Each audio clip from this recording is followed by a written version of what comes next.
allow the two children to attend the budget every year. It's okay. Off your mind. It's okay. Off your mind. Like me. Chai!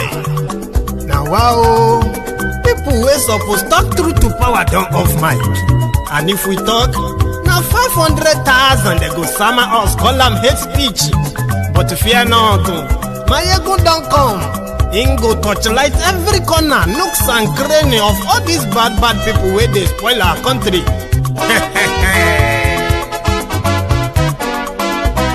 So my people make we loud, oh yo yo. Mayegun don come, oh yo yo. My people make we shout, oh yo yo. Mayegun don come, oh yo yo. Mayegun don come, man of the masses, oh yo yo. Mayegun don come, oh yo yo. Mayegun diary politico, oh yo yo. Mayegun don come, oh yo yo. This one na dey off in mind, oh yo yo.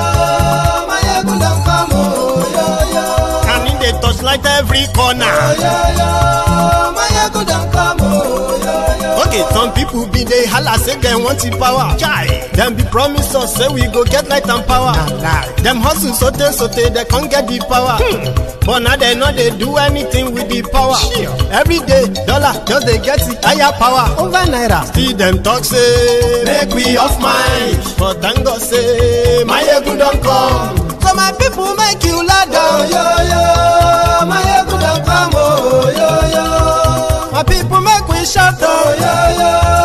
Mayegun don come, oh yo yo.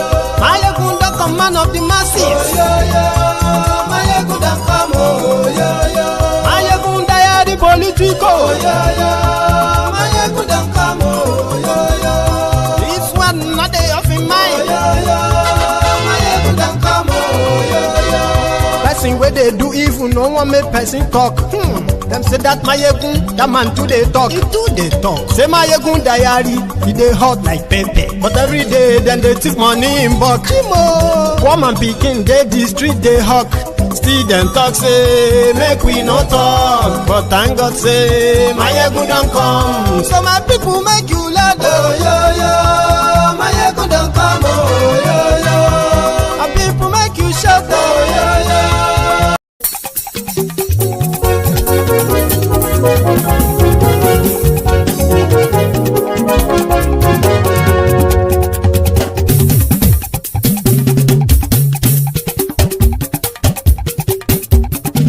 Mayegun làwa mọ̀ làmọ̀ tó dòdòdò. Mayegun diary Mayegun number one. Mayegun làwa mọ̀ làmọ̀ tó dòdòdò. Mayegun diary Mayegun number one. Mayegun ti dé o ọ̀rẹ́ ara ìlú. Mayegun diary Mayegun number one.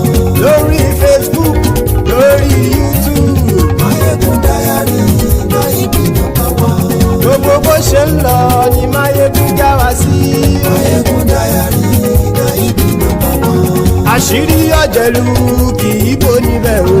Mayegun diary Mayegun number one. Bó bá ṣe eré àní Mayegun máa wí. Mayegun diary Mayegun number one. Ó sì tún ṣe eré wàá gbọ́ níbẹ̀ o. Mayegun diary Mayegun number one. Mayegun diary politico. Mayegun diary Mayegun number one. Godfatherism kò sí lọ́rọ̀ Mayegun. Mayegun diary Mayegun number one. Ẹ farabalẹ̀ sẹ́ o kẹgọ́rọ̀ lẹ́nu o. Mayegun diary Mayegun number one. Àní Mayegun làwa mọ̀ tó dòdòdò. Mayegun diary Mayegun number one.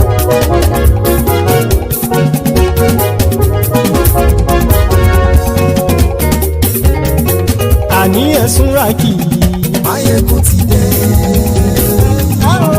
Mayegun ti dé. Ọ̀jẹ̀lú ẹ̀sùn rákì. Mayegun ti dé. Àní ẹ̀sùn rákì. Mayegun ti dé. Lórí Facebook. Mayegun ti dé. Àní ẹ̀sùn rákì. Mayegun ti dé. Lórí YouTube. Mayegun ti dé. Àní ẹ̀sùn rákì. Mayegun ti dé. Bọ́ bàbá gbé wúrẹ́. Mayegun máa wí. Àní ẹ̀sùn rákì. Mayegun ti dé.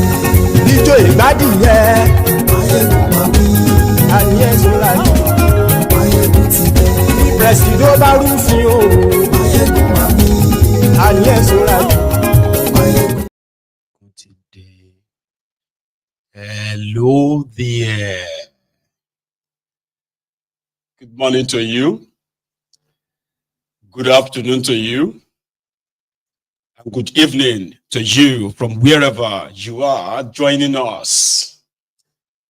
This is Mayegun Live. Thank you very much for tuning in and for joining us at this hour. Please read the description of this broadcast. After reading the caption of the broadcast, of course, like it, share it. Tag your friends, tag your not so friendly friends. Invite them all and tell them that Mayegun today, Mayegun is live. And if you have done that already, I want to say thank you. And as you are joining us, remember, these are the first steps of action, so to say, the moment you tune in. And yes, we are welcome back. Brethren, the last 48 hours, I've seen a lot of development happenings, and I've done my own bit, my own little bit, to put them together as presentable as it can be. So sit back, relax, enjoy the briefing, because it's more or less like briefing, right? Unfortunately, as some people would want, you know, do you know that there are people that actually want me to become, what do you call it? They want me to become this character that will begin to have this messianic, posture, like, I want to save the people. I understand that these days, a lot of people have lost complete hope in the chance, or if it's ever going to happen, that people are going to come together in fighting this scourge, facing these criminals and the rest of that. And it's like almost every day, what people get to see is how dejected, how kind of like, resigned to fate that people have become in Nigeria. But don't be on Mayegun's diary political, all right? I've always made it very clear, okay? I am just like a teacher, all right? A teacher, somebody who wants to remind you as much as possible, remind you the reasons why that contraption is not working and why it will never work. Now, until you are genuinely tired, as I am, until we have that, what is called the critical mass. For somebody like myself, I can always, volunteer my platform to support every decent voice out there. But one thing I have learned is that dealing with Nigerians, or everyone that comes from that contraption, like myself, dealing with you have to deal with Nigerians with very kind of like a much care. Because not be everybody where they shout injustice, injustice, oppression, oppression, corruption, corruption with you. Not every one of them is actually against it. There are those who want to jump into a bandwagon so that they will be noticed. I'm talking about the ruiners of Nigeria. I have come a long way. I have a very, very strong, kind of like rich experience in dealing with people. I have had people that have appeared on this platform before, right? Like physically, who are today defenders of the ruiners of Nigeria. I have had people who are very vocal years back about this contraption, about why we should break it up. Today, they are defenders. They are friends of the ruiners of the contraption today. I've had my experiences, like rich experience, so to say. And that is why I have learned enough to be like, until people actually shows that they are willing and ready to confront the monsters that they have created, I am not going to be anybody's Jesus. I'm not anybody's Messiah. I will remain a teacher that will continue to be right Because Nigeria is always going to be it's always going to be proving me right. Because every day, the actions, the inactions of the rogues in that contraption continue to justify the reasons why people like us are asking for the breakup of that contraption. There were those who were on this platform years back, but not so long ago, right? They were strongly believed that they were strong about the peaceful breakup of this contraption. Today, they are now asking us to give the criminals a chance. Let's give them chance. You see, because Nigerians are the most, they are the easily deceived people. They're not very, very straightforward when it comes to actually taking a stand on, you see, Nigerians are those who are angry whenever the injustice in the contraption affects them. But the moment they have another alternative where they are no longer really that affected, then they will simmer down. They are not that angry anymore. So if you have dealt with them in the past, you understand this, that a majority of Nigerians, they are pure keypad warriors, reactionaries. And that is why, except if I just want to create an echo chamber, an echo chamber where people will begin to kind of worship me. I can do that, but it's just not my own thing. It's not my style. Because genuinely, I am looking forward to actually reaching their critical mass, intelligent people, interestingly intelligent people who actually know what they want, not weather-like people who are cold today. Tomorrow they are hot. Then the next day they are lukewarm. Then the next one they are cold again. Then you know what I mean? No. So I am sorry if I am not kind of presenting or if I don't appear like what you want to see, firebrand. Somebody who is screaming on your screen, yeah, probably dishing out some threats as well, So that is why I would remain a teacher, somebody that will always remain your conscience, all right? The one that will make you understand why this contraption is not working. No matter any kind of technique you want to adopt whatsoever, no matter any of their propaganda you want to fall for, it's not going to be new to me. I have seen a lot of people came and gone. But there are those who have remained with Mayegun. You know why? Because they know that the real truth about what is going on in that contraption, as known by Mayegun, will be pretty much explained in a way that they will be able to make up their mind or make their own decisions when it comes to what do you think we should do. Because majority of those that will be shouting, crucify them with you today, they are not really interested in crucifying these rogues. They are the same set of people that once they see them, they want to take selfies with them. They want to take pictures with them. They are starstruck when they see these rogues in flesh. And these are the people that want you to act as if to say, the destiny of their destiny lies on your shoulder. I am not that kind of a person, okay? I strongly believe, though, that it is just going to be a matter of time, except for the fact that the rogues destroying that contraption will self-destruct. My effort is to see how many people I can actually really, liberate their minds, right? So that when this house comes crashing, they won't be there to try to want to save it. They won't be there begging for unity beggars and the rest of them.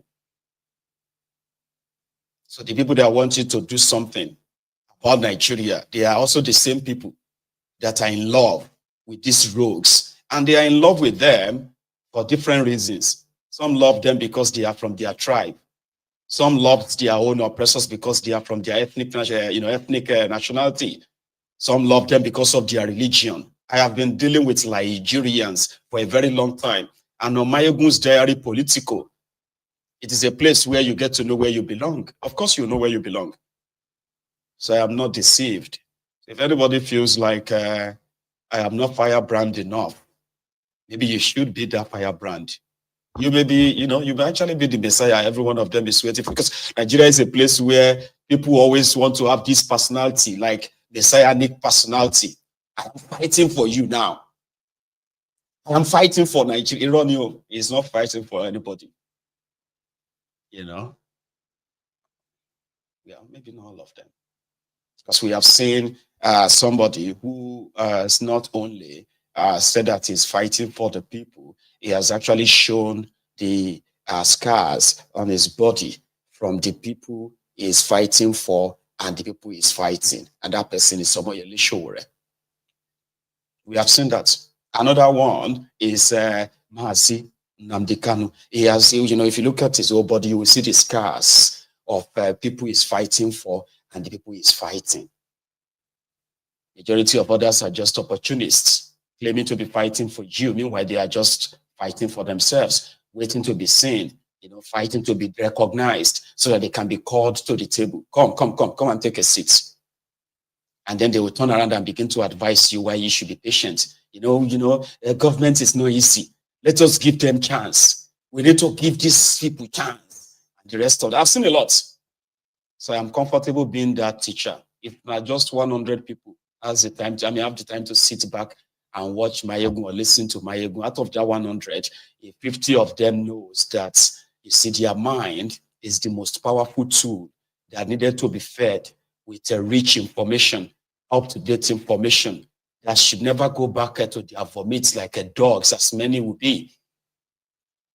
I have seen those who are supposed to be in the diaspora, those who have seen the better lives, they have seen the good lives, they have seen the other side of this world, right?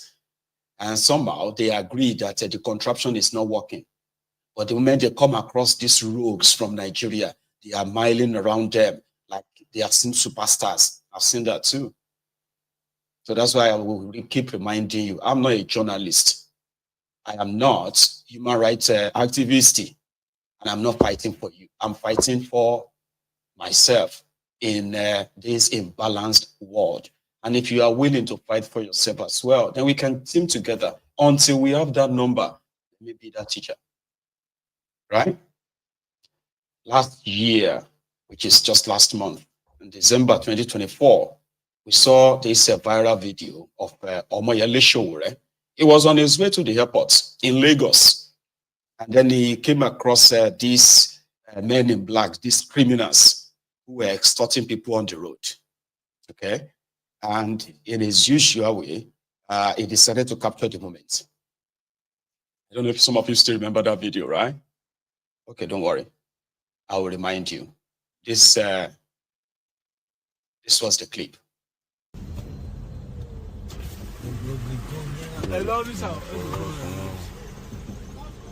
Hello. How are you? Which one? I want to cause traffic for this place again. Not be airport road be this, huh? Wanna come up for roads? No, wind this place down. Why not?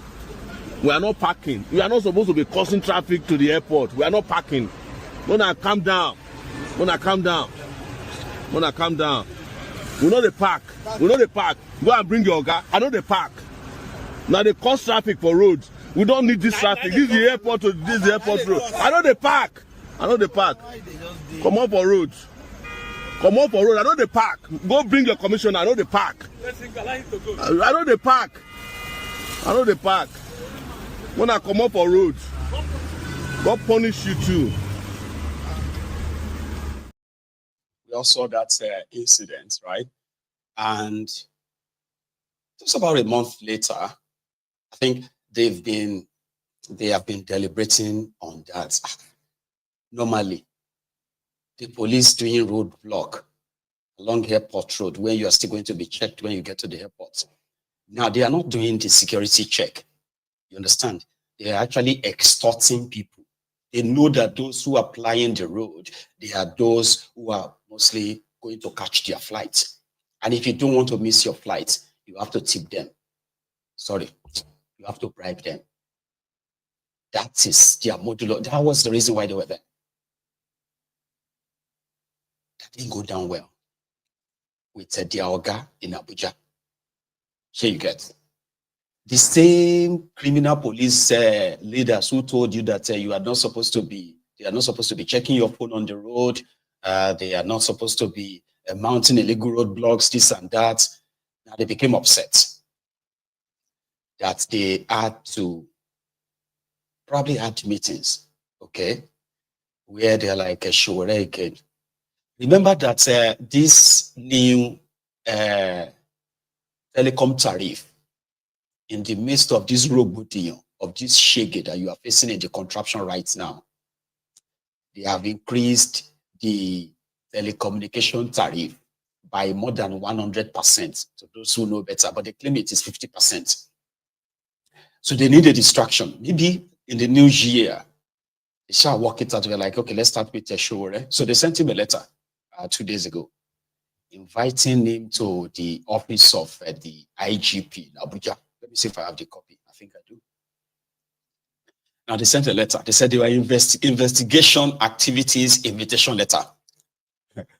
Right. Hang on. Let me take off this scrolling stuff below. It's so dark. I should be able to. I wanted to share something with you. You see that bottom of the letter that appears like brown or red, right? It's a particular one that came with this letter. They categorically warned Sowore never to publish this letter. Like, he must not post this letter online. If he posted this letter online, he has violated something. Anyway, so they said this office is investigating case of resisting and obstructing public officers, disobedience to lawful order, acts intended to cause grievous harm or prevent arrests, compelling action by intimidation, reckless and negligent acts, refusal to assist public servants, and cyber stalking, in which your name featured prominently. You are requested to report for an interview with the Deputy Inspector General of Police, First Intelligence Department, FID, through the undersigned at SPO's room 212, second floor, First Intelligence Department complex, Shehu Shagari Way, opposite First Headquarters, Area 2, Gariki, Abuja, on Monday, 27th January 2025 at 10 a.m. This request is made pursuant to the investigative powers conferred on the police by the combined effects of Sections 214 and the Constitution of Federal Republic of Nigeria, 1999, as amended, and Section 4 of the Police Act, blah, blah, blah, blah. Be informed that you are at liberty to come along with your attorney. Of course, he's going to go there with his lawyer. So the point is that that singular act, they said, because Sowore now posted a video online, what they found in the video was that Sowore wanted to harm the police officers, resisted arrests, failed to assist public officer, and other nonsense they listed there. Then cyber stalking. Or posting it online means cyber stalking the police. But there is another one that we just heard. That when Sowore showed up, whenever he shows up on Monday, right, he will be arrested. Then they are going to fly him to Lagos for cyber stalking police IG. So it's going to be Sowore versus police IG. So they're going to lock him up. That's the plan. Because they believe that Sowore is appearing to be above the law. And also, he has been cyber stalking the police IG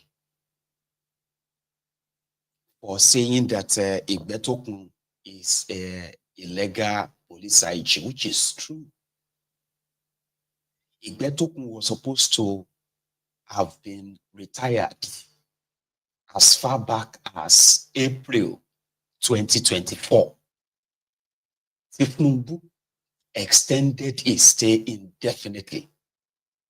Igbetokun shouldn't be your IG right now. It is the drug baron, Tinubu, that extended his stay, because the next person to him is not a Yoruba.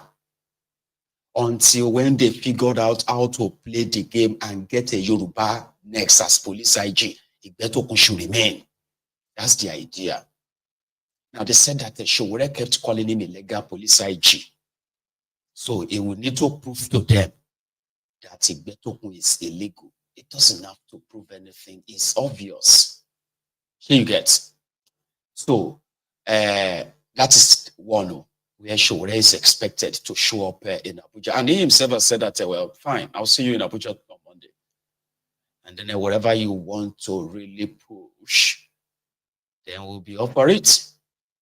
So that means that this coming week is going to be an interesting one. Ladies and gentlemen, it is not just the only thing we are looking forward to next week. Now, Mudashiru Obasa has returned back to Nigeria. He's been away. Remember, do you remember him? The Lagos State's former speaker, the guy that got impeached for disrespecting Sanwo-Iku, disrespecting the GAG, Governor's Advisory Committee or Council of Lagos, for disrespecting the APC, Agege, during the budget presentation last month. Now, the story is that when Tinubu was in Lagos last month for Christmas and New Year break, he categorically told Mudashiru Obasa to go and reconcile with Tinubu's nanny, which is Sanwo-Iku. Now, Obasa felt like, no, why should I go and settle with that drug addict as well? No. So what now followed was that impeachment proceeding. It was like an order from above. But to Obasa, that is not how it is done. You are accusing me of spending money. You are not accusing me of stealing money. That's what he's saying. They said they are not accusing him of stealing money. They are accusing him of spending money. They used 17 billion naira to construct a gate for the State House of Assembly. 17 billion. That he misappropriated 47 billion naira on frivolous project, blah, blah, blah, blah. So to him, he said, money is for spending. The money from the office of the speaker was spent. How can they hold him responsible for spending the money that was allocated to his office? And that's not how it is done. You can only, according to him, I'm going to play you the video. He said, you can only remove the speaker. You can't impeach speaker. So when it got removed, it wasn't in Nigeria. It wasn't in the country. Because they said he left Nigeria for Canada, where his son lives and he has properties there, by the way. His wife, I think that one lives in America. So it's always like shuttling between the US and Canada anyway. So he wasn't around. So he himself believed that was a coup. That to remove somebody you accused of something and you didn't give him a chance to defend himself as proper, and you went on to go and remove the person and you call it impeachment. They are just playing. And according to him, he said, I am still the speaker. That's what makes it interesting. But here is the one little information here you have to know. I think they have about 40 House of Assembly members in Lagos, Abi. Apart from Obasa, 38 or 39, 38 or so voted for his removal. The new speaker they appointed, Miranda, makes it 39. So Obasa, 40. So what exactly the F is going on that when Obasa returned, his supporters, they besieged the airport like mass. And his address to his own supporters in Agege, that's at the airport. I think I have a copy of that. Let's start with that one. His message. As we speak, I surpass my history, my position and everything I take up. No one experience as well. So I respect my colleagues in the Lagos State House of Assembly. They are my brothers, they are my sisters, they are my colleagues. I respect them, and I will continue to do that because I spent very most important of my life in that house. Anywhere you work for 20-something years, you cannot disregard and you cannot take for granted. I believe in removal. There is no impeachment in the assembly. You cannot impeach speaker. Probably there's a mistake from them. You can only remove one house lead. You can only remove the speaker. And if you are going to remove, you must ensure you follow the rules of the law.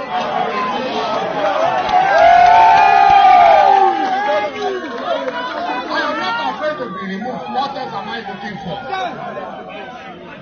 If I serve as a speaker of the House, and I served as a member of the House of Assembly since 2003 up to date. So what is the problem? Nothing. And the former councillor as a legislator. I'm saying, if you want to do that, do it constitutionally. Follow the due process. Okay, let me ask you. Early in the morning on that day, policemen invaded the House of Assembly, led by the Commissioner of Police. What was he doing in the House of Assembly? What was his business in the House of Assembly? My house in Agege was invaded. More than 200 policemen go and investigate. And this house was blocked. My people from Agege were detained in blackmail over the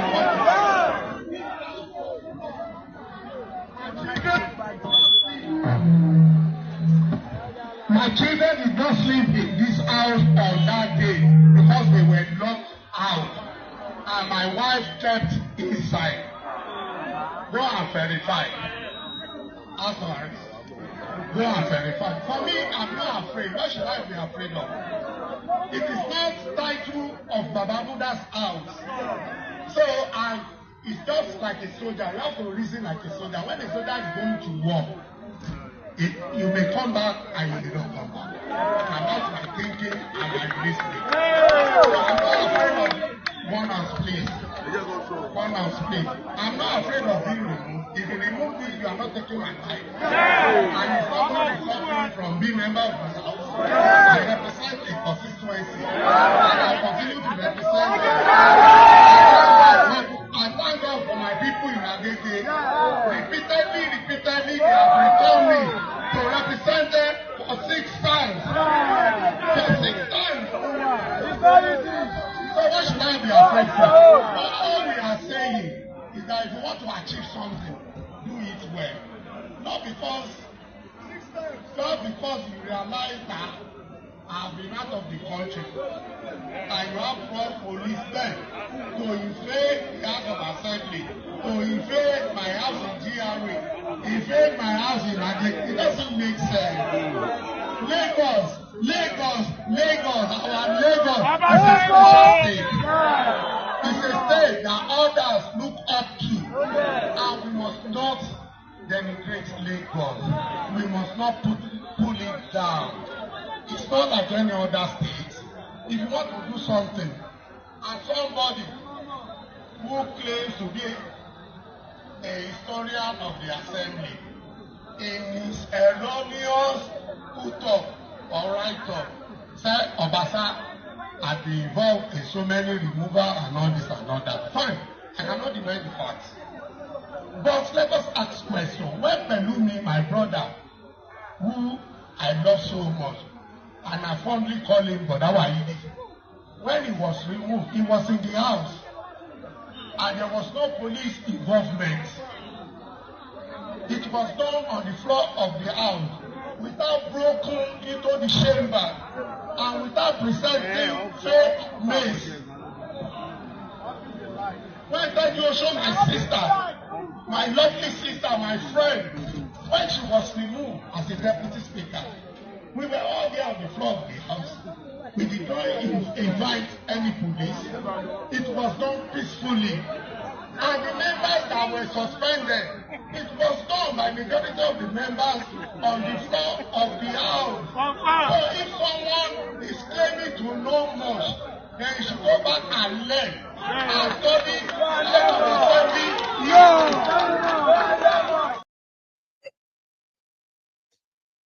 No, it kind of, it reminds me of Ambody when they finished the removal of Ambody as a candidate and the rest, and Ambody was like fighting for his life.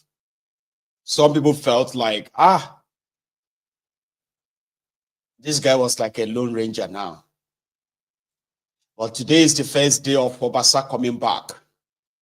And to him, the mace they said they used in removing him is fake mace.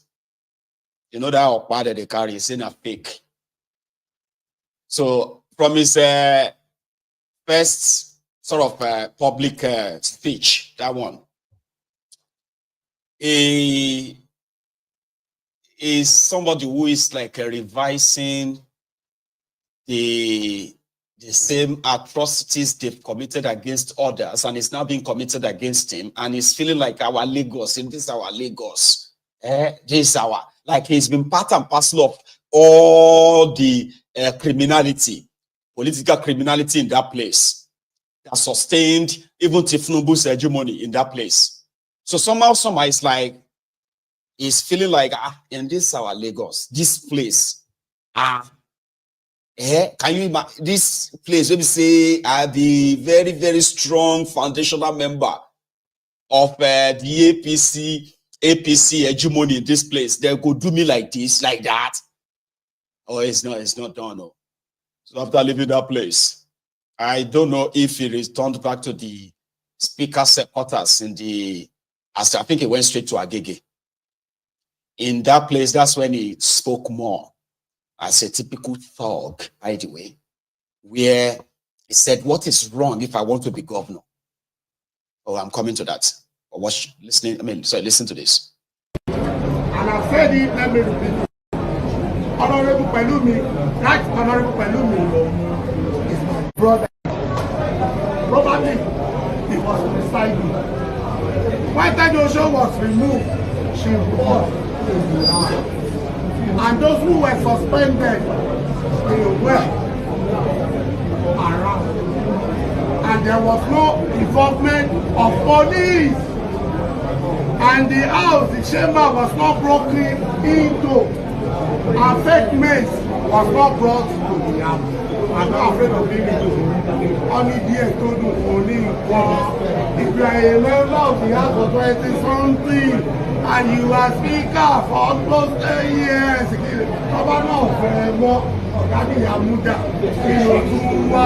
they have not disturbed, but let them follow the true procedure and let us go.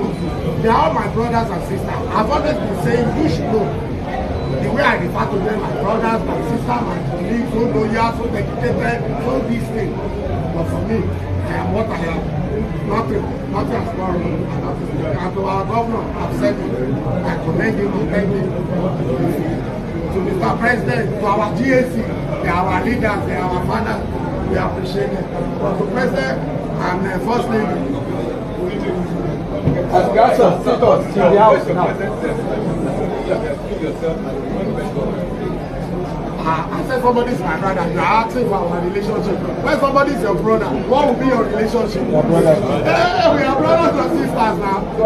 My status in the house, I believe strongly I'm still the speaker. Yes. You want to ask for that? Yes, sir. I'm still the speaker until the right thing has been done. If you want to remove me in the proper way. I will not contest it. But like I will. You know, we Muslim and the Muslim will say if anything happens, you know the lie. So, I don't know what but let us do it in the way it should be. It should be done. Sir, from what you just said, are we expecting a legal battle? You will know. It's a matter of time. Thank you. I'm coming back. As at now, according to Obasa, he is still the Speaker of the Lagos State House of Assembly until the right thing is done. And that right thing is that they have to use the original mace. And he must be present when they want to vote to remove him. I think that's just pretty much like Nitabelori Totun Gen where Kiloku to Professor is just the whole thing. Because he's a lone ranger in this matter. And according to him, the reason why they are doing all of this to him is because he wants to be governor. It's because I want to be governor. What is wrong in me wanting to be governor of Lagos State? This is our Lagos. Our Lagos. You know? So that's the interesting part. All right. But I have seen this I've seen this script before. When the camera is off and the light off and the crowd gone, reality will down on him, you know. Or the interesting part, which is that the internal destruction of APC, it has to start somewhere. Self-destruct button, right?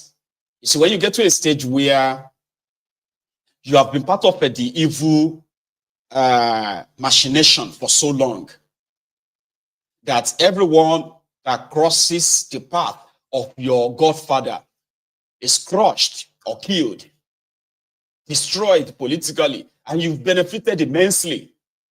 Sometimes when they begin to deal with you in that same manner, it will just be like you are dreaming, like, is this possible? Is this even possible? How can they try this with me? Me, me. Obasa, listen to that part. He who allege must do what? Let them prove. If I'm not carrying the members along, that is secondary. It's secondary. So we will discuss that, not now. At my own time, when everything has been addressed, I'll come back to you and I'll explain everything. We have documents to support whatever expedition we have incurred in the Lagos State House of Assembly. And if any other person believes contrarily, let them bring their own document. So we will compare document to document. Simple.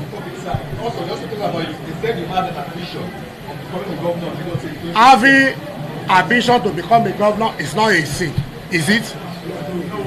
However, I've said it on the floor of the House when the budget was presented that I had no thoughts of governorship. But that does not mean what? That I'm not qualified or I lack experience. So, and I still maintain that position. But in the whole of Lagos State, let any leader, anybody come out to explain that Obasa approached me and he says that he wants to become a governor. It's as simple as that. Okay, sir. Then when you heard that you were impeached, what actually came into your mind? My mind? It's not Obasa's title. It's like a general. When you go to war, you may come back, you may not come back. So as you can see me, I'm lively. I continue to enjoy myself. I'm not disturbed. I'm not packed up, and I'm not worried. So being Speaker, but to remove, you must follow the due process, as I have said. We have rules, we have constitution. When you want to remove, you must do what? Follow it. At the same time, that man that said Obasa took part in the removal of Honorable Abdulwahid Pelumi, Honorable Funmi Tejuosho, and those people that were suspended. And I've said it, let me repeat it. Honorable Pelumi, right? Honorable Pelumi is my brother, is my friend. I fondly call him Boda Wahidi till tomorrow. When he was removed, he was on the floor of the house. Probably he was presiding. When Tejo was removed, she was in the house. And those who were suspended, they were around. And there was no involvement of police. And the house, the chamber was not broken into. And fake mace was not brought to the house. I'm not afraid of being removed. Only dear told him, if you are a member of the house for 20 something and you are speaker for almost 10 years, Toba no fẹ́ mọ́ ọ̀gá níyà múdà kí ló tún wá. Me, I'm not disturbed, but let them follow the true procedure and let us close it. They are all my brothers and sisters. I've always been saying, you should know. The way I refer to them, my brothers, my sister, my colleagues, so loyal, so dedicated, so this thing. But for me, I am what I am. Nothing has gone wrong and nothing is changing. And to our governor, I've said it. I commend him, I thank him for what he's doing. To Mr. President, to our GAC, they are our leaders, they are our fathers. We appreciate them. But to President and First Lady,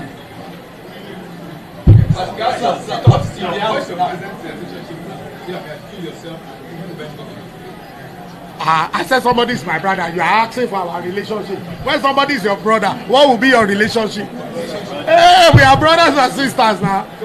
My status in the house, I believe strongly I'm still the speaker. Yes? You want to ask questions? I'm still the speaker until the right thing has been done. If you want to remove me in the proper way. I will not contest it. Wallahi, I won't contest it. You know, we Muslim, I'm a Muslim. We'll say if anything happens, in all the lie. Why did not lie? Nuisance, Lele. A big nuisance. So this is his first day. All right. And he clearly said he hasn't approached anybody that he wants to be governor. I have not let anybody come out and say, I approached them, I want to be governor. What I'm saying is that I am also qualified to be governor of Lagos State. So like I said, it's just the first day. So this coming week is going to be interesting. Yeah, it should be. Because he's going to resume, if his word is anything to really, to hold. If his word is to be kind of like relevant or so, that means it's going to resume on Monday. So Lagos State will have two speakers, Miranda and Obasa. But the Lagos State House of Assembly, they have released a statement that Obasa might try here. No try more. Don't try and no even dare. When you come to the assembly on Monday, you are coming in as a floor member. Don't try it. We were the one who elected you, or kind of like I chose you as speaker. We voted to make you speaker. Now we have removed you. Don't try it. Don't come to the assembly and think that you'll be dragging the seat with Miranda on Monday. I said, okay, that's interesting then. So we can all look forward to how that is going to play out on Monday. Because according to Obasa, he is still the speaker. So it's either they will arrest him before tomorrow evening for something. Remember that he has a case with EFCC, 47 billion naira stolen by him. How he managed to wriggle out of that is still a mystery, because he was arrested under Bokwari, not under Tinubu, under Bokwari. That was when the EFCC took him. And he was there for, I think he was there for 2 days or 3 days. But somehow, déjà wriggle it, and yeah, I got returned as a speaker again. And then EFCC, they haven't really taken him to court since then. So they may pick him up this evening. They may pick him up tomorrow if they think that he's about to cause a nuisance. I'm just saying, like, don't be, dog eat dog kind of a thing. Because if they don't pick Obasa up by Monday morning, Obasa and his Agege boys, they would make a grand entrance into the State House of Assembly. I don't know what that means. I'm just kind of like, I don't know, like, trying to use the way they run things in that place, okay? Because if he actually mean what he said in that clip, that he is still the speaker, so that simply means that there are some paraphernalia of office of being a speaker, like the convoy they gave him, the security, including the quarters he's staying in Alausa. There is a quarter for them, I think. And the speaker's quarter is different from others.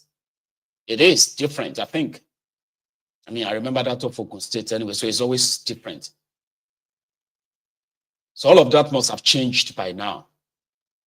So if he insists not packing out of the speaker's quarters, anyway, I will leave. I mean, I will leave it at that so that we can have enough to possibly look forward to, so that I don't play it so down that there is almost nothing else to expect, no surprise.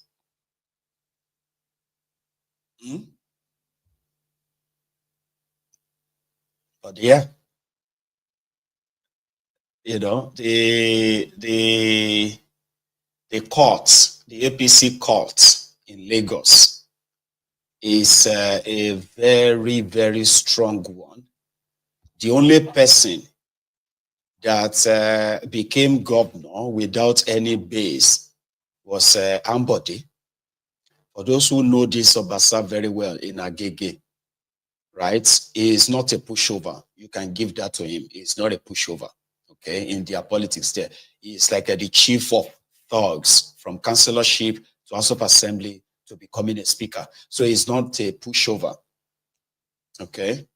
So, and some of his boys are already saying that he's the one they are waiting for. APC Mabajeni, Agege, APC Mabajeni, Agege. You know, I've seen videos where they have already made videos of like KPC, APC, you go treat Obasa like that. You won't treat Obasa like, I don't know.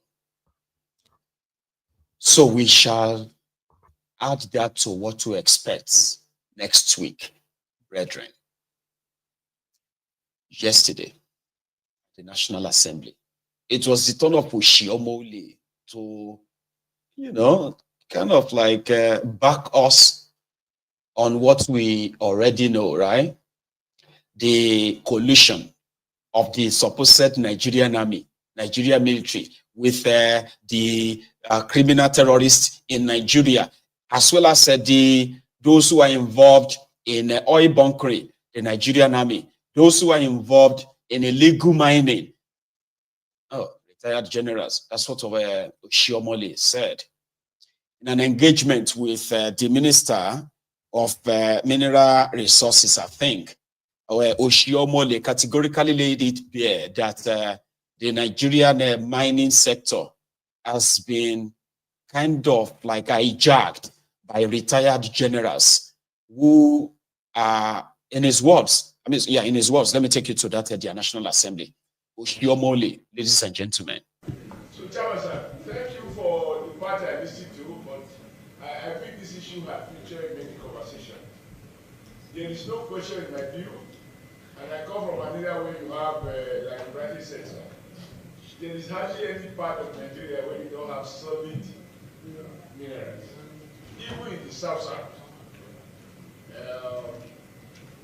But what I observe, whereas the federal government is ruthless with people who are doing illegal oil bucking, and they deploy JTF to deal with those involved in illegal bucking. When it comes to illegal mining of solid mineral, the federal government changes. It's like using different standards. And I'm very angry about that. Because if we have to fight, deploy army, even to kill for anyone who is involved in illegal bucking of oil, and you deploy JTF, the combination of army, police, air force, everybody, why are we allowing illegal mining in many parts of the country that is going on?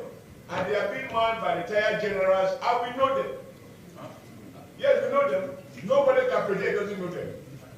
I did a letter to retired former President Buhari, because somebody I sent to go and conduct a primary somewhere reported back to me, a retired general of Northern Extraction, told me that, look, Adam, you are worried about the challenge of conducting primaries in Japan. The challenge you see there is far more than that, and if it's not dealt with, Nigeria will not know peace in part of the country. And this go all the way through the all to Kaduna. Up to Ilesha. And Ilesha, not Kaduna. Up to, yeah, correct. And he told me that those involved in this illegal mining, they use choppers. They procure arms exactly the same way as our military were doing in South. They give them arms. They use choppers to come and cut away the gold. And they take them out of this country and make billions of US dollars. And the federal government is not doing what it should be doing. I took this letter to the former president when I was national chairman of APC. And I said, call the general to give you more brief.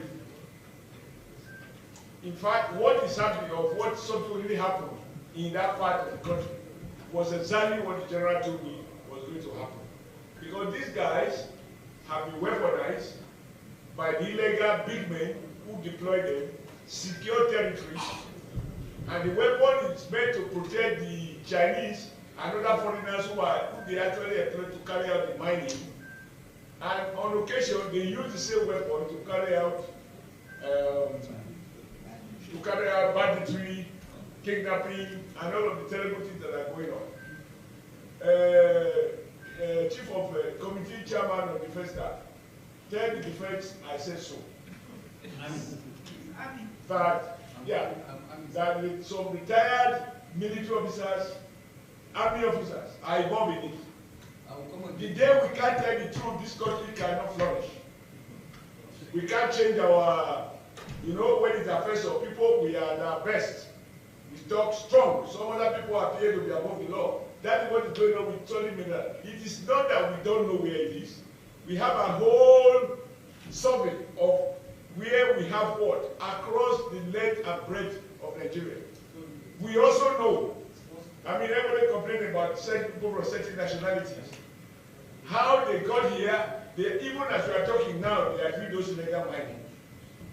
And those guys are getting richer when the United States is getting poorer. But we carry the consequences of banditry, kidnapping, and that which this on illegal armed men, which they equip. So, who can afford to buy a chopper to land in an illegal mining site, cut away gold, return to 17, and then on the way to airport, bam, take them out of the country? This is happening. So I agree with you, but my position is that we shouldn't, as senators, be lamenting. As senators, we should fix the problem. We should tell the executive, you must deploy exactly the same force that you deploy against illegal oil buckling. That same force should be deployed to deal with criminals who are money. When I say criminal, it can be a retired general, it can be a retired permanent secretary, it can be a retired trade unionist or a retired labor leader. Whoever is involved, they should be there to let Nigeria see that we are not condoning this. We are not lamenting what is going on. When you have a country of people who are above the law because they are supposed to have served the country and they are retired and now they become the real barons. So I agree with you that the solid sector, and I'm happy with the word made by Baba, oil was discovered by accident. What they were looking for was solid minerals. And now what was discovered is that what has become a public sector, a power sector. To say generator as a standby. Now the standby is disco power. The resource of power is generator. I don't think we should lament here. We should recommend stiff penalties and through the leadership of the Senate and the National Assembly, draw president's attention that he has to find the political will to deal decisively with criminals that are cutting away our precious. Nuisance lele. There is no serious country in the whole world where politicians will come around and say, at least for the sake of your national security, will come around and say, we know those responsible for illegal mining in our country. They are former military or they are former soldiers, retired generals. There is no serious country in the world where politicians at the National Assembly will say they know the Chinese who are bringing in choppers, helicopters to cut away illegally mined mineral resources from their country. And such information is not in the hands of the supposed highest authority in the land, the presidency, the DSS, what else again? Your security agents. But Nigeria is not a real place. It is not.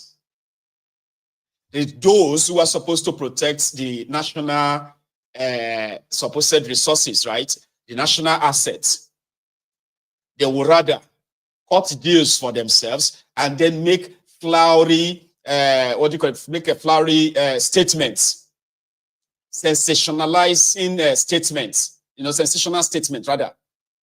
Make it look more or less like it's true. And you can hear that every day from January to December, all year. And guess what?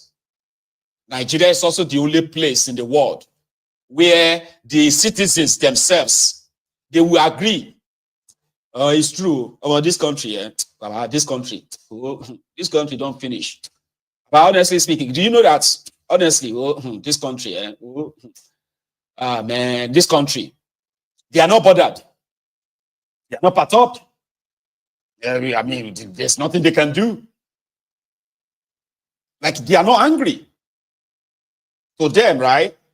They can easily even just point fingers and say, you see, maybe because they don't give her your own share. That's why he's talking. Maybe they know, because they are indifferent.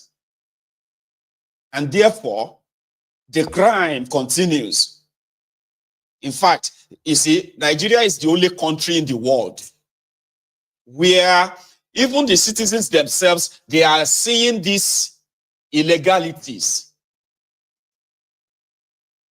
But they are dumbfounded, kind of like they are just like, what do you want me to do? Nigeria is the only country in the world where foreigners are illegally taking their resources, and these foreigners committing these illegalities, right? They are protected by the supposed people that should be arresting them, the police. Police commissioner who assign policemen to protect Chinese who are mining illegally in their country, in their territory, as long as they pay them. When you raise alarm, if you dare raise alarm and say, I want to go, hello, whistleblower, illegal miners are here, you will be the one to be arrested if they don't even kill you. I don't think there are many countries like that in the world. I don't think so. So that's why I'm like, it is not a real place. It's not. Yeah? Just imagine it for a sec that, which country should I use as an example? Germany. Let's use Germany. Oh, no, I've never been to Germany. Okay, let me use the UK. You know that in the UK here, in Scotland, we also have crude oil here in Scotland. Now imagine that the MPs, right, the Scottish MP in Westminster is now raising an alarm to say there are some Chinese stealing crude oil in Aberdeen, right? That they watch them, and then you see the British police, the Scottish police providing security for these Chinese, and then helping them to load the crude oil into their vessel and boom, out of the UK. And you as British, you are there watching. I say, we need to do something. We must try to do something about these people. I mean, won't you just be like, what are you talking about? Like, are you really all right? That can happen. Yes, that's going to be your impression that no, that can never happen. Because you will never see a British police or any Scottish police that will carry gun, guiding the illegal miners or illegal bunkers, stealing their crude or what have you, and taking them out of the country, and then collecting whatever peanut they want to give to them, except in Nigeria. When you go to Nigerian forest, where they are doing deforestation, cutting down their trees, their logs, like cutting, and then they are shipping them out of Nigeria. Guess those who are providing the security?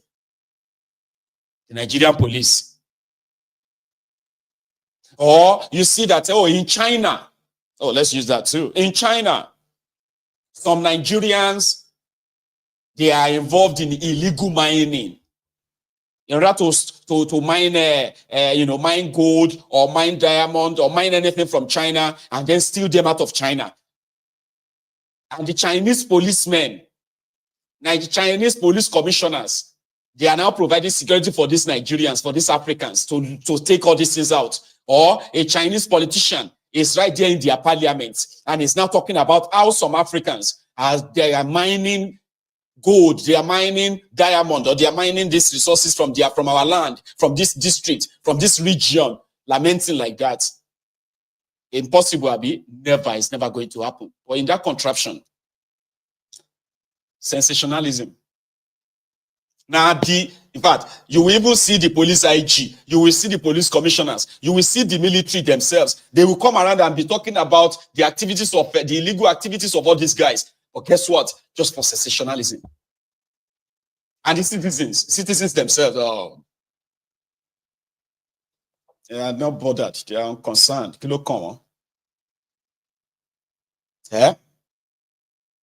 Because to them, it's none of my business, Ijari.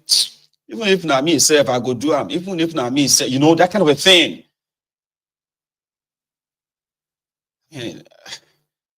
I have, with the little information available, and some of the, some of the investigations that some of us have done, that we have actually shared publicly, we have discovered that the reason why insecurity in Nigeria or terrorism in Nigeria will never stop is because if you pay attention very well, the areas where this terrorism is taking place, all these areas, they are areas that have one resource or resources abundantly. Former governors, if you go to Zamfara, before they turn Zamfara to the terrorist den today, former governor of Zamfara is a senator right now. Yari is sitting in the same chamber with Adams Oshiomhole. The other former governor is a minister right now. Patawale. These two are involved in different kind of illegal mining and smuggling. They have their own landing, they have their own. Zamfara no gets it. Zamfara no gets an airport. Or planes are landing in Zamfara. Because they have their own private strip where all these illegally mined resources there have been kind of like flown out of Nigeria. And same thing happens all over the place. All over the place. From the south to the west, from the south to the north. And when you look at those involved, these are supposed people that Nigeria has been so good to. They are former governor, they are former this, they are present this and that. These are people who have lived off Nigeria almost all their lives. The last 25 years, these are the monsters that Nigeria has been feeding free of charge. But guess what? They have been involved in the sabotaging of the country. Oh dear, like terrorizing the country. And yet they are also involved in discussing how to move the country forward when their everyday activity is to drown the country. But they know themselves. They are protected. They say they are powerful people, highly powerful people.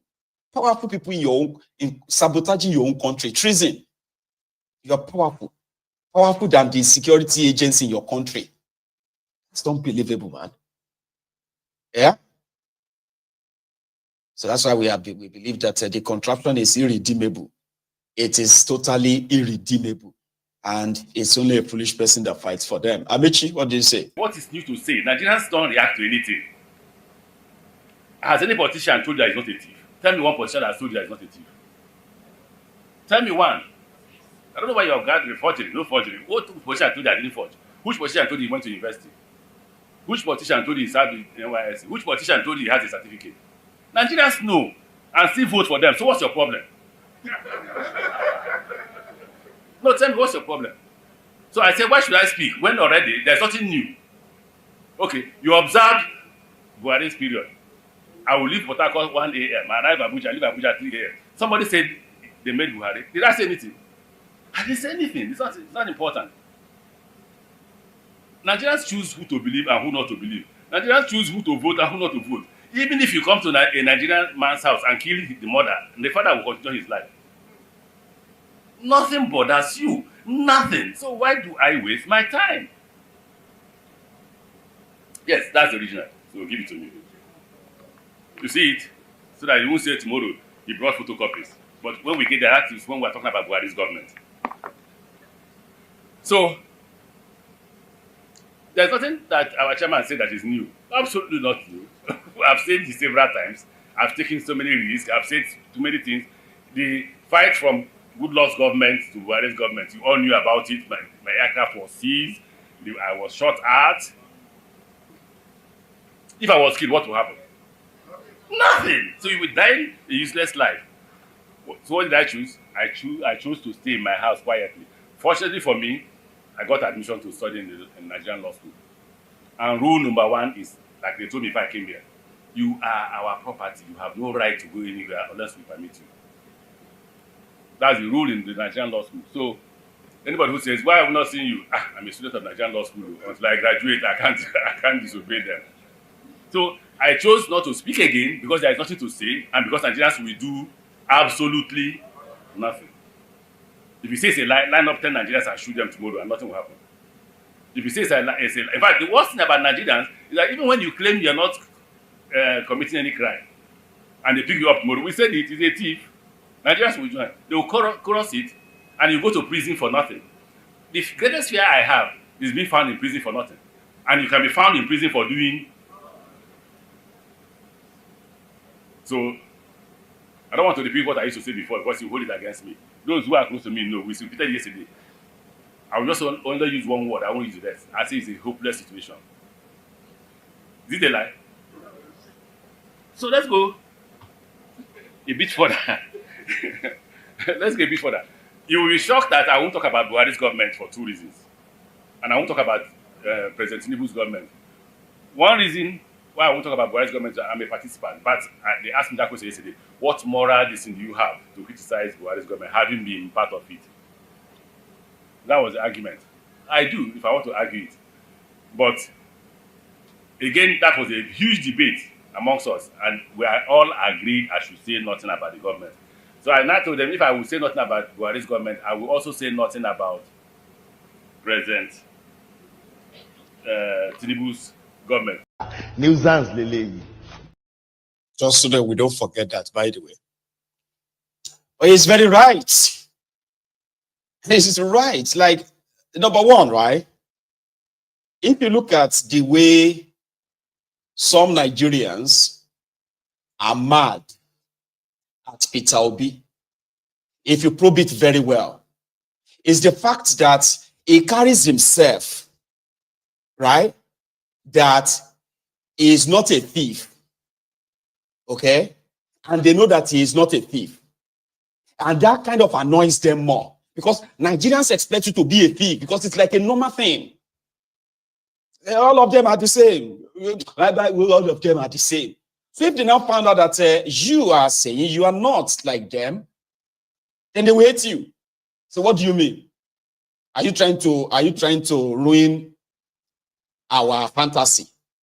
Our fantasy is that everybody, because once you go to the public office in Nigeria, you are expected to be a thief, a rogue, a criminal. In fact, the more criminally you are, the more they will admire you. Take a look at Gandola, somebody that was caught talking in dollars into his Babanriga. He has supporters. He is the APC chairman right now, national chairman. And they have just appointed him as the chairman of the board of, what's that called again? FAN, Federal Airport Authority of Nigeria. So if you go around and say, I'm not a thief, go and verify. They will hate you for it and say, what do you mean? Why would you say, why would you not be a thief? How dare you try to ruin our fantasy? Eh? So you're supposed to be a thief like we expect you to be. So why didn't you be? Why are you not a thief? Why are you not a mean, cold-hearted rogue? Because we expect you to be. We are not offended. We don't mind. Oh, I'm not a certificate forger. Are you a saint? And so, people that supported the certificateless Bokwari twice, educated people that defended a NEPA bill certificate holder. Now they are supporting somebody who don't even go to school at all. Tinubu. So how dare you come around and say you are better? What do you mean? We don't want you to be better. We want you to be a rogue so that we can put all of you in the same box like that. Because that's how it should be. You need to be a rogue. You understand? So if anybody comes around and say, let us fight them. We need to fight these people. We need to face them. We need to destroy them. They say, okay. Solidarity forever. They will be singing behind you. Solidarity forever. By the time they already destroyed, what do you call him? The one that they already impoverished their police force. Once they come and begin to beat you, begin to beat you, and you look back and say, we were so many earlier, you will realize that they are gone. They will go say, beat them. Nobody send them. Nobody send them. He's doing it so that himself not thief. They look for a whole opportunity. You just say we are stupid. Do you think we are stupid? Do you think we don't know that yourself, if they give you chance, yourself, you are worse. You are worse than these people. Let's be honest. And guess what? You will see others there. They will say, my brother not true. My brother not true. See, if you look at this Mayegun, if you look at his eye, he's a pretender. He said, beat him, officer, shoot him. Do you see that? So, I mean, it is horrendous, right? It is kind of like horrible to try to think that the oppressed Nigerians, they will hate their oppressors with passion, that if they have an opportunity, they will go after them. If you get played by them, you will see them, they will begin to say, officer, shoot him. If to say, I'm be that police officer, I could just shoot this guy. They say, brother, you remember, say, now so they deceive us that time. You remember? You remember? You say, it's true. It's true. When we were doing Occupy Nigeria. You remember that time, Well, me, I know they believe anybody. Everybody now they look for your opportunity. That is what that guy is practically saying. They know how rotten it is, but it's so unfortunate that majority of them are not really against that rottenness. They're just not really so happy that they are not benefiting from the rot. You know? They will do nothing. And that makes it sort of like an hopeless situation. It breaks hearts. Like, if people have a chance of changing their destiny, of changing the course of their own destiny, why can't they take it? No, they won't. Because they believe that you that is asking them to want to chase these oppressors away, you too, if you have the chance, you are going to treat them the same way. They have been so traumatized. People that have been so psychologically traumatized that they are comfortable with their oppressors. Some of them even feels like their own chains, they are made in gold. You know, their chains are made with gold. and they are proud. Unfortunately, these slavery chains that you see today, they are no longer visible. They are not physical chains anymore. They are now like a mental chains. So they have ringed their head with that. You know, it's the more they know, the more they actually worship these criminals. You see educated people tell you that Tinubu is a strategist. He's a strategist. It's a political guru. Educated people will tell you that the people should be studying Tinubu's political guru. This is Ajuaju, man. He's a political guru. Chai. Anyway, we'll come back to that. Like I said, they accused Obasa of stealing money.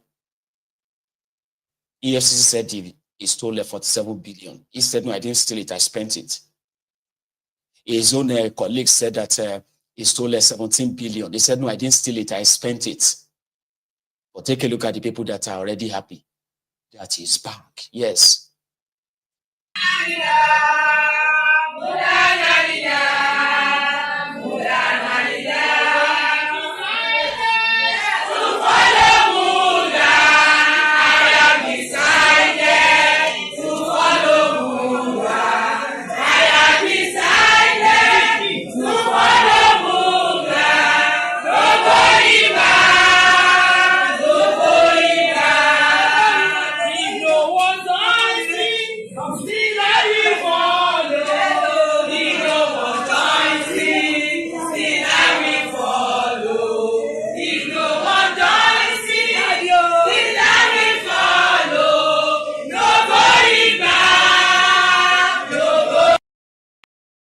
Back.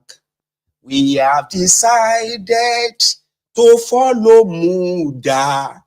We have decided to follow Muda. We have decided to follow Muda. No going back. No going back. Muda no shares 47 billion with them. The most Muda gave them is bag of rice. And with some little change.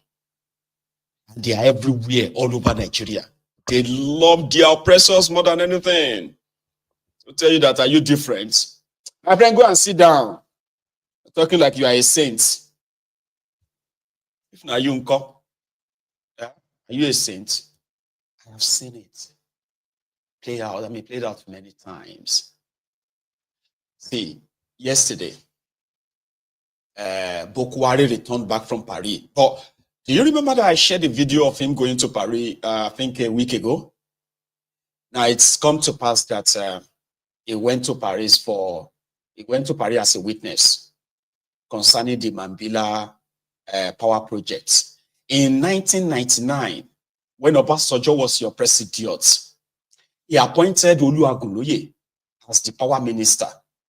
Now, they awarded a contract of $6 billion. Now, it's a power project. Now, you see, now the Oluwagunloye be this.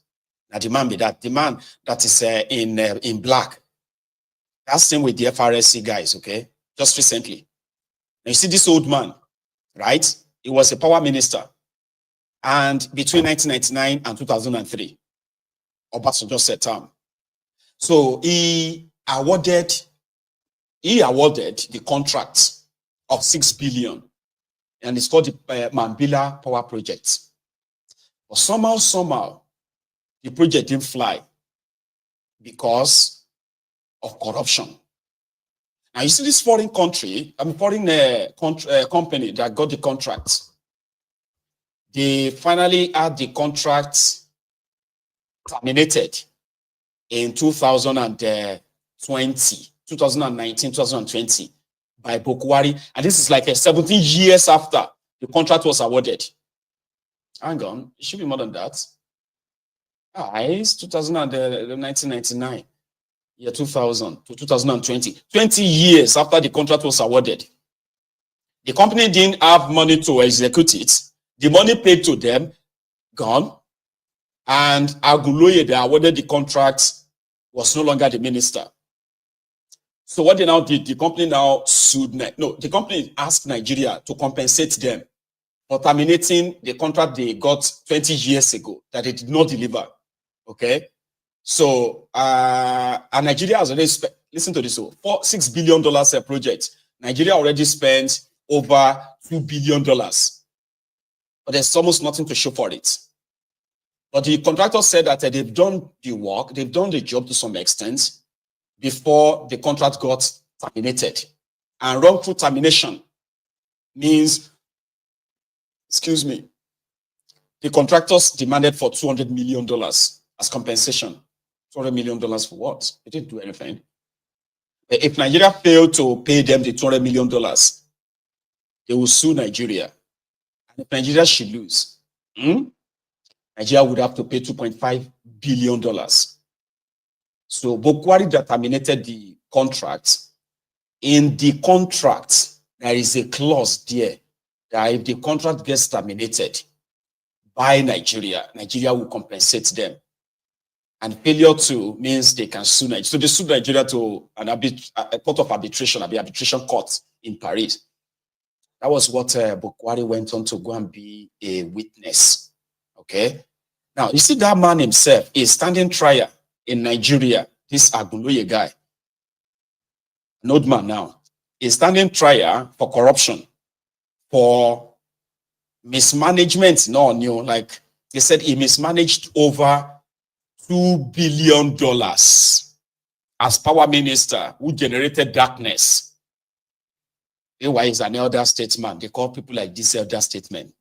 All right. So the man said, no, it's Obasanjo that is punishing him because he no longer listened to Obasanjo. This is kind of like a blame game and all that.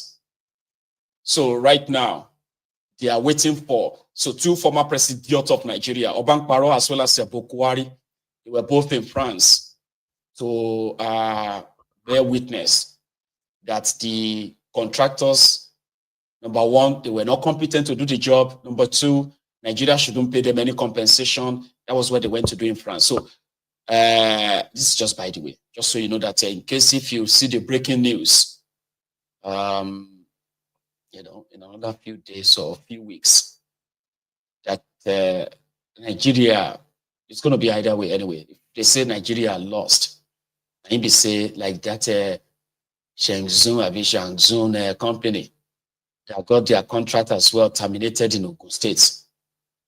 Remember, these guys that are now seizing the asset of Nigeria all over the world, the ones that took Nigeria's Liverpool house. It is similar to this as well. Okay, just in case if you hear breaking news, Nigeria to pay so company 2.something billion, or breaking news, Nigeria has won, right? So they won't have to pay any dime. That's why I'm mentioning this now. Okay. So Bokwari was spotted yesterday returning back to the contraption from France. Again, international news, you would call it. This was Bokwari returning back to Abuja.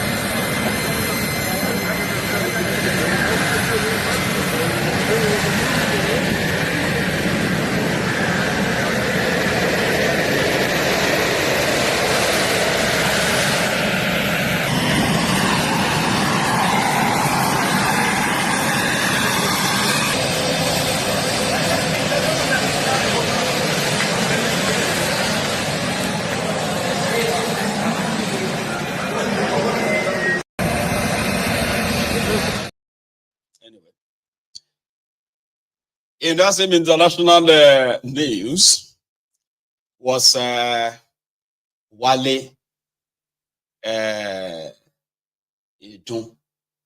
your Minister of Finance, the lying empty head, the lying head, by the way. So he was interviewed by the Bloomberg in Davos in Switzerland, where they went on to do the Mambila again. And it was being asked, how far with all this your, travel and all that, how is Nigeria economy doing? But this guy with bold face, straight face, said Nigeria economy is far, far better now. And that's not true. He said Tinubu has attracted over $10 billion. That is also not true. But he said it with straight face, enough that I wish the Oyibo interviewing him can just be like, you're not making any sense. But they won't say that, because for the camera, right? It all has to look good, just kind of like fine. So I'm bringing that to you here. Wale. How will you ensure Nigeria attracts more foreign capital? Thank you very much. Under the President Bola Ahmed Tinubu, Nigeria has stabilized the economy. It has taken back 5% of GDP that was being wastefully lost to the federal government and the fiscal authorities. And the long and the short of it is that some major steps that have been taken to achieve market pricing of petroleum products, market pricing of foreign exchange, thereby eliminating what were very wasteful subsidies, has set the stage for the return of foreign direct investors. The early signs are very, very positive. Already, Shell has announced a $5 billion final investment decision. Total Energies has announced a $3 billion total investment decision, final investment decision. And in the non-oil sector, we have, as part of our conversations this week, we have had investments, indications, and I won't say announcements, but definitely firm indications from financial payments, international financial payments companies, from companies that want to do public-private partnerships in the infrastructure area, as well as fast-moving consumer goods companies that are already in Nigeria that are investing even more. Nigeria has been in talks with Saudi Arabia to attract investment for years. Nigerian officials were in Riyadh late last year. What is the stumbling block to Nigeria actually receiving the funds that were committed? Well, I'm not sure that funds were actually committed. It's an ongoing conversation. It's part of the president's economic diplomacy around the world to, as I said a year ago, telling the story that he was determined, that there was a determination by the administration to stabilize the macroeconomic environment and make it conducive for investors. And that story was told in the Middle East, in Asia, in Europe, and of course in other parts of the world.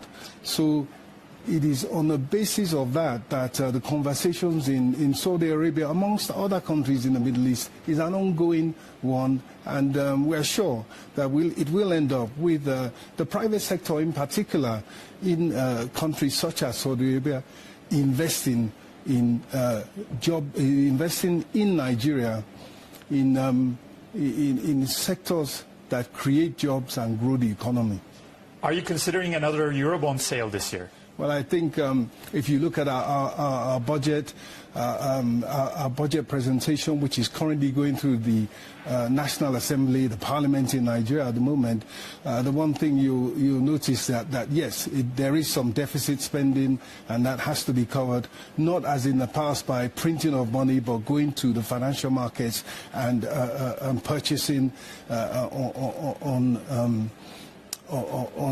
reasonable terms those funds. And it's a whole gamut of financial instruments are at our disposal: concessional finance, bilateral, and of course the commercial markets. If you were to do it, when would you go to the market, and how much do you plan to raise? As always, such things are a question. It's the question of timing, it's a question of sequencing, and it's much too early to say, because the emphasis in Nigeria now is on equity. The emphasis on government applying the latest technology to ramp up the revenues that it collects from its government-owned enterprises, as well, of course, ramping up oil production, which is already increasing, and at these elevated levels, that too is an important contribution to government revenues. And so these are all aspects of government financing that are important to us. The Naira weakened by more than 40% against the dollar last year. What's your assessment of the currency's current value against the dollar? Do you think it's fairly valued? Well, I mean, you can do all kinds of analysis. You can do purchasing power parity. You can compare the inflation differentials. But I think what matters is that we have instituted market pricing of foreign exchange that has brought liquidity to the market, that has brought inflows of foreign exchange, and allowed us to build up the reserves of Nigeria by about 30% from the beginning of last year to this year. You said during a panel discussion yesterday that the IMF should be more flexible about lending. Could you elaborate on those comments? Are you suggesting that Nigeria's loan repayments should be restructured? No, well, first of all, let me just go back to the issue of the exchange rate and to say that an important aspect, because you've pointed to a weakened exchange rate, an important aspect of that weakened exchange rate is the competitiveness that it brings to the Nigerian economy, the competitiveness it brings to Nigerian exports in particular and manufactured exports, and we are seeing success in that area. So that is really the way we look at the issue of the exchange rate. In terms of the, as I mentioned earlier, that the multilateral institutions are part of the range of financing options, and of course we're always looking for better terms. We're always looking for better terms, not just for Nigeria, but even for other poor countries, other developing countries, particularly African ones. What was the budget deficit last year, and what is the forecast for this year? The budget deficit for, the 2023, we met it at 6.1%. By the third quarter of last year, it was about 4.4%. And we're budgeting. Nuisance, Lele. Where should I start from breaking up these lies? Okay, let's start from the last one. You be the judge. Deficit means how much you are short of in your budget. So, for example, in 2023, right? In 2024, right? The budget of Tinubu's budget was 28 trillion. And they claimed that they planned on generating 18 billion. So which means the deficit was somewhere around 10 billion. Baba, 28 billion. So if you have a chart, a pie chart like this, and this is 28 billion, and then you have to divide it and say, okay, 18 billion, we take this, and 10 billion, we don't have that, so we'd have to borrow it. Can you call that 6%? Can you call your deficit 6%? 10 billion out of 28 billion. 28 trillion rather, 10 trillion. You are going to borrow 10 trillion. You don't have it. Or you had 18, you plan to have 18 trillion. That is more than 30%, if not like 40% deficit. Yeah, it is. In 2025, in their 2025 budget, they are proposing 48 or 49 trillion. Okay? They plan on generating 23 trillion.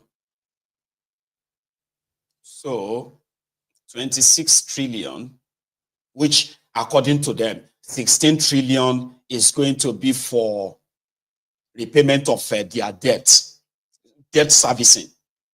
And then another maybe 10 or so trillion is considered as deficit in that budget. However, now if you say you want to spend 49 trillion and you are projecting that you are going to raise 23 trillion and you are going to borrow the rest, about deficit here could delay 50%. Is that not over 50%? This is a layman economics, so I'm doing the maths here. Let's not forget about all other economic jargons that they normally push for you, right? Forget about that. Because last year in 2023, last year, rather, 2024, officially, they said Tinubu's, the national debt was put at 87 trillion minus the 27.5 trillion that Bokwari printed. If you add the 27.5 trillion to 87 trillion, 94, it will be 114.5 trillion national debt. Today, as of September 2024, the Nigeria national debt is now put at 194 trillion. That's it. 194 trillion. Wait to Chai. So now you say in 20 months, in 20 months, Tinubu has added over 70 trillion debts already, plus money they printed, plus the one they borrowed, plus the bond they raised. What can you actually show for that? What can anybody here show me that they have done with the money? Anyway, that's the deficit. He's talking about exchange rates. Yeah, we have now liquidated the economy. We have kineko. The exchange rate. These guys met exchange rate at 610 naira to $1 in 2023. 20 months after that, exchange rate is now 1,650 naira to $1. That's like 1,000 naira extra. 1,000% crash. All because of IMF, World Bank. They are continuing to give them these horrible conditions before they give them loans. And in these 20 months, this IMF and the World Bank, they have given Tinubu over $8.6 billion. $8.6 billion. Afrexim Bank, $3.3 billion, right? In the bond market that they have been raising, they've raised over $2 billion from the bond market. Add everything together, that is more than that's more than $14 billion. Using the exchange rates, right? That's more than 28 trillion naira debt. Then add that. God damn it, man. Nigeria will make Nigeria will escape. Like, there's no way. And these guys who are lying that they are attracting investor, ask them. Apart from this new, there's this oil field. It's not field. It's like an offshore. Which one is offshore? Is that the one inside water they call offshore? I mean, onshore. Hi. There is this particular oil block that has been controversial for a very long time. Now they have given it to Ando. And Ando and the rest of them, they have given it to Total. And then Shell, who has copped out.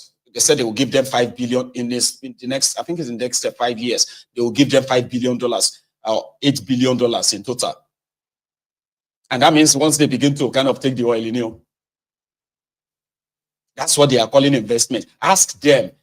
That guy said, you've been to Saudi Arabia. You said Saudi pledged some money. He said, no, not really. We have been going on diplomatic conversation. Which one is diplomatic conversation? You went to Saudi Arabia, you went to Riyadh. You told your mugus in Nigeria that Saudi is coming to invest in Nigeria. They are coming to invest in agriculture. They are coming to invest in your oil block. Oil industry, Saudi Arabia. So he's saying that the other areas, that one asks, are you going to go back to the market and raise another money, like bond? It's a matter of timing, because we are trying to, according to they are trying to increase the oil pumping of crude oil. Sure, you get, like, if we begin to pump like 2 million barrels a day, we expect that to give us more money so that we don't really have to. He didn't answer that correctly, because number one, with Donald Trump, the idea of you pumping 2 million barrels is only in your head. If you are a Ronuku watching me right now, that idea is in your head. They have no alternative on how to generate any other money anymore. Because once Donald Trump says they should start, what do you call that thing again? Like, if they should start, extracting their own crude oil in America, there's a word for it. Once they start drilling in America, they will force the hand of Saudi Arabia to crash the price. Once Saudi Arabia and others started to crash the price of crude oil, the Nigeria ban Nigeria here. Number one, funding your budget is dead on arrival. Dead.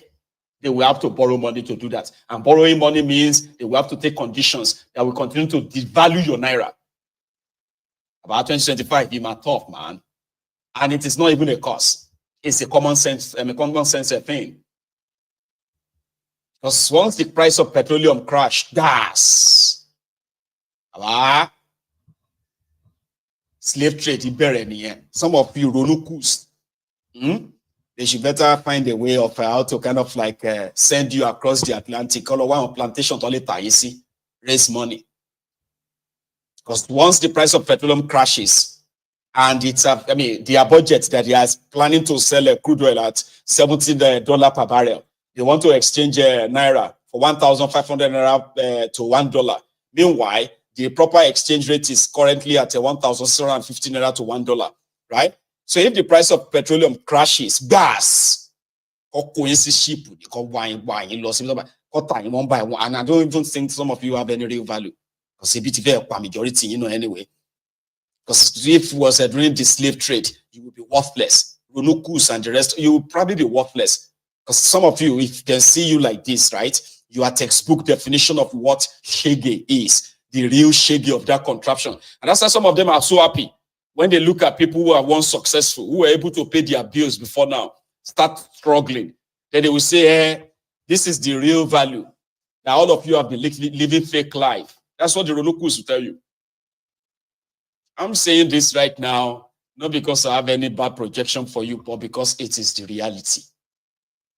On the other hand, the shitty man was, he met with, I think this was the European Union leader or something, and he's talking about the potentiality of them, as Africa, helping the rest of the Europe when it comes to energy, because the Europe need more energy now. And then she has said all this nonsense. May I play on before we go to the next one? I can understand the question. Incredible.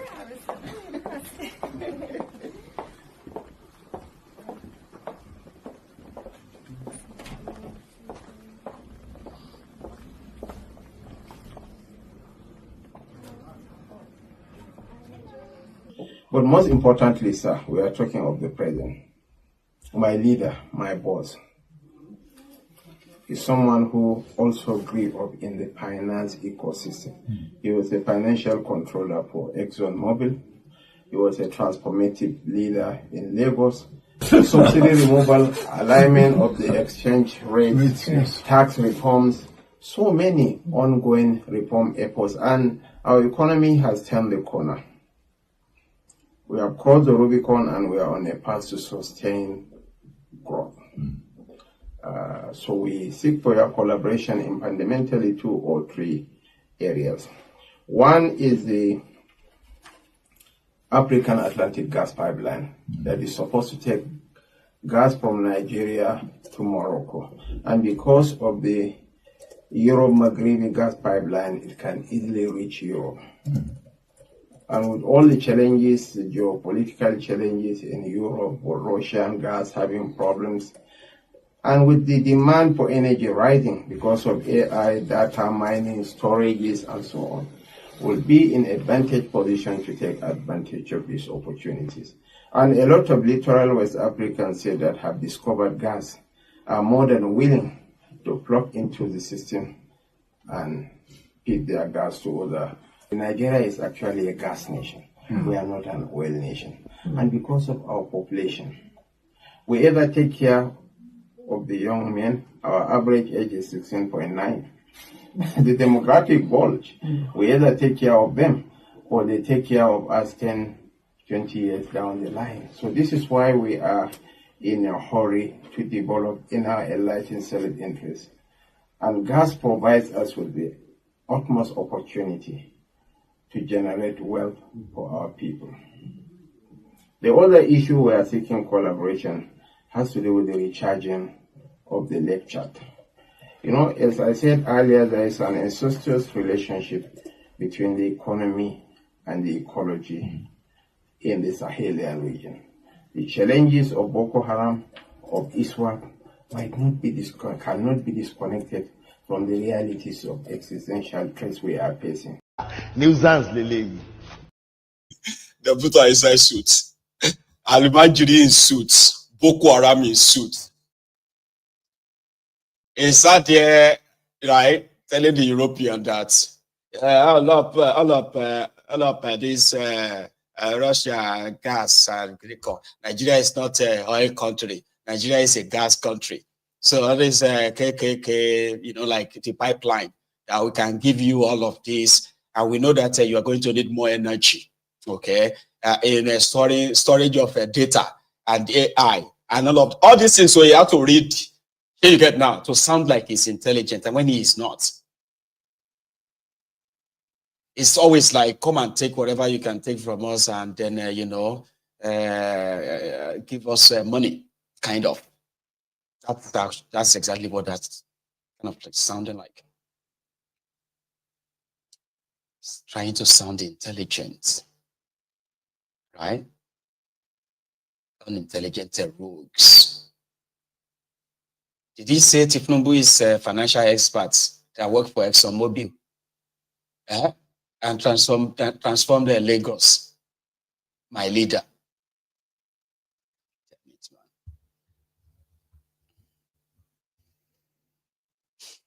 Anyway, talking about that Tinubu. Well, there is a report that whatever this Rogbodiyan for tax reform and what have you is causing is going to be quite, a non-issue to what they are pushing again. And what's that? They say Tinubu has ordered the NPC, the National Nigerian Population Commission, or what do you call them, that they must conduct census this year. So I have seen the Ronukus who have been so kind of like all over the moon, because there's a particular worry for them, even though they believe that Tinubu doesn't really lead anybody's election. But at the same time, if the validation is not strong enough, right, there is a chance truly that Tinubu is going to be a one-term president. And they believe that the fake census or the fake population of northern Nigeria, which we believe scientifically is fake. It is not only the northern Nigerian population that is fake. Southern Nigerian population is also fake. So some of them are now saying that Tinubu is proposing to conduct census, and his census is going to be a scientific one, where they are going to use your NIN, BVN, something like that. And in 2027, you have to use your NIN and BVN to vote. So to them, if this should happen, it will put to rest once and for all this idea of the northern Nigeria is more than the south. This KKK states, Kaduna, Katsina, Kano, all this other fraudulent, population figure from northern Nigeria will be put to rest. And I'm like, okay. let's see how that plays out. Here you get. So I've seen them talk about it. I haven't seen too much kind of details on that. However, it is part of what is believed that Kolu and his gang are planning to demystify the north. Okay? Even though this is a tax reform of a thing, it's a fraud. However, it is now obvious that if they should go by what the governors proposed, then there is nothing different from what they are currently sharing or how they are sharing the money to what Tinubu was proposing. So whatever Tinubu was proposing in his tax reform has now been defeated to what is like the status quo. Well, it's a little different. Okay, a little different, right? And somehow, if the population census is conducted, so let me give you a backstory. Okay, Nigeria is existing because Nigeria is the rob Peter to pay Paul country. It is a place where if the sharing of money stops tomorrow, Nigeria will break up before the end of 2026, latest. And except anyone who wants himself to be deceived, right? There's nothing that is currently showing that the sharing of money is going to end anytime soon. Rather, it is the art or who is sharing the money that is about to change. Rather than for the Ministry of Finance to share the money, right? Raise the money, then share the money. It is now going to be a consultant, which is the federal alpha beta kind of a thing. And that is just the only thing they want to make sure that it becomes the law. Do you get that now? So anything apart from that, the status quo remains. Let me share something with us. On this platform, I said, except for those who are naive or those who continue to lie to themselves about one Nigeria, when there is actually no one Nigeria. The Southerners believes that the North is a parasite. Oh, sorry, the North are parasites. That without the money being shared from the South, right? If the oil in the southern part of Nigeria was to be in the North, Nigeria would have broken up a long time ago. I agree to some extent on that. But if by any means you think that the idea of their tax reform was to give more money to the South that contributes more money than the North, then you probably should think again, just for your own sake, okay? Because from the latest data released, it's disputable somehow, yeah? The only viable, the few viable states that can survive on their own in Nigeria, they no reach 10 out of the 36 states in Nigeria. And I'm talking about states that fall into the eastern Nigeria, the western Nigeria, the northern Nigeria, and even the Niger Delta Nigeria, including the middle belt part of Nigeria. But there is an argument that's debatable, okay? Reason is this.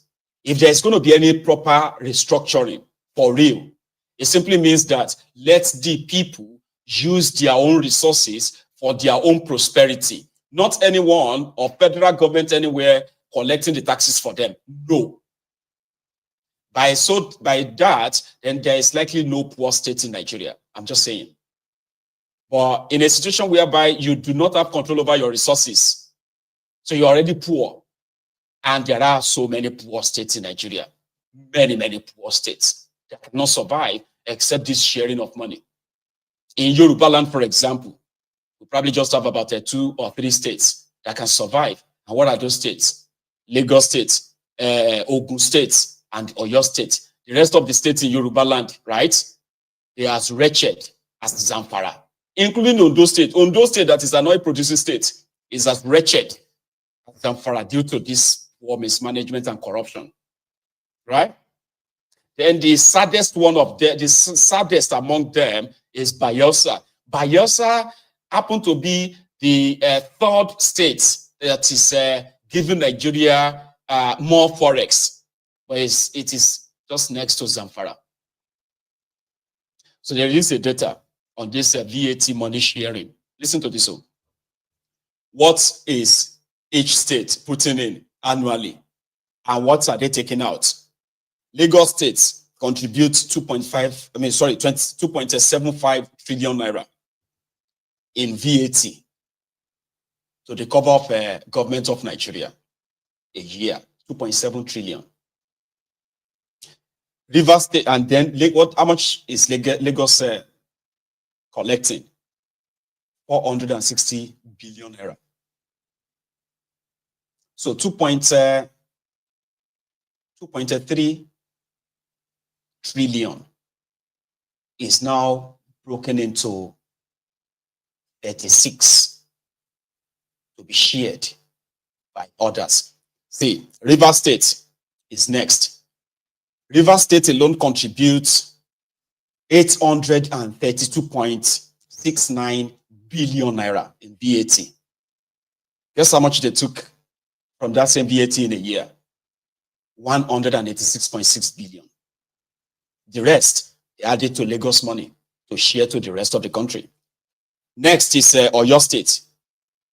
Oyo State contributes 272 billion, 272.4 billion in VAT a year. Guess how much Oyo got back? 116 billion. The rest added to the purse to be shared to others.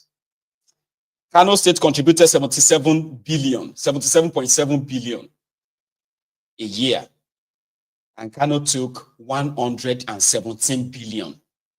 That means they contributed 77 and they got extra 40 billion to that. They took more than what they put in. Not just Kano. Delta State contributes 73 billion a year and they collected 80 billion.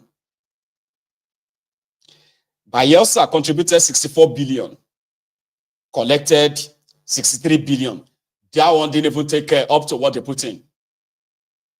You follow. Edo State contributed 53 billion, collected 72 billion.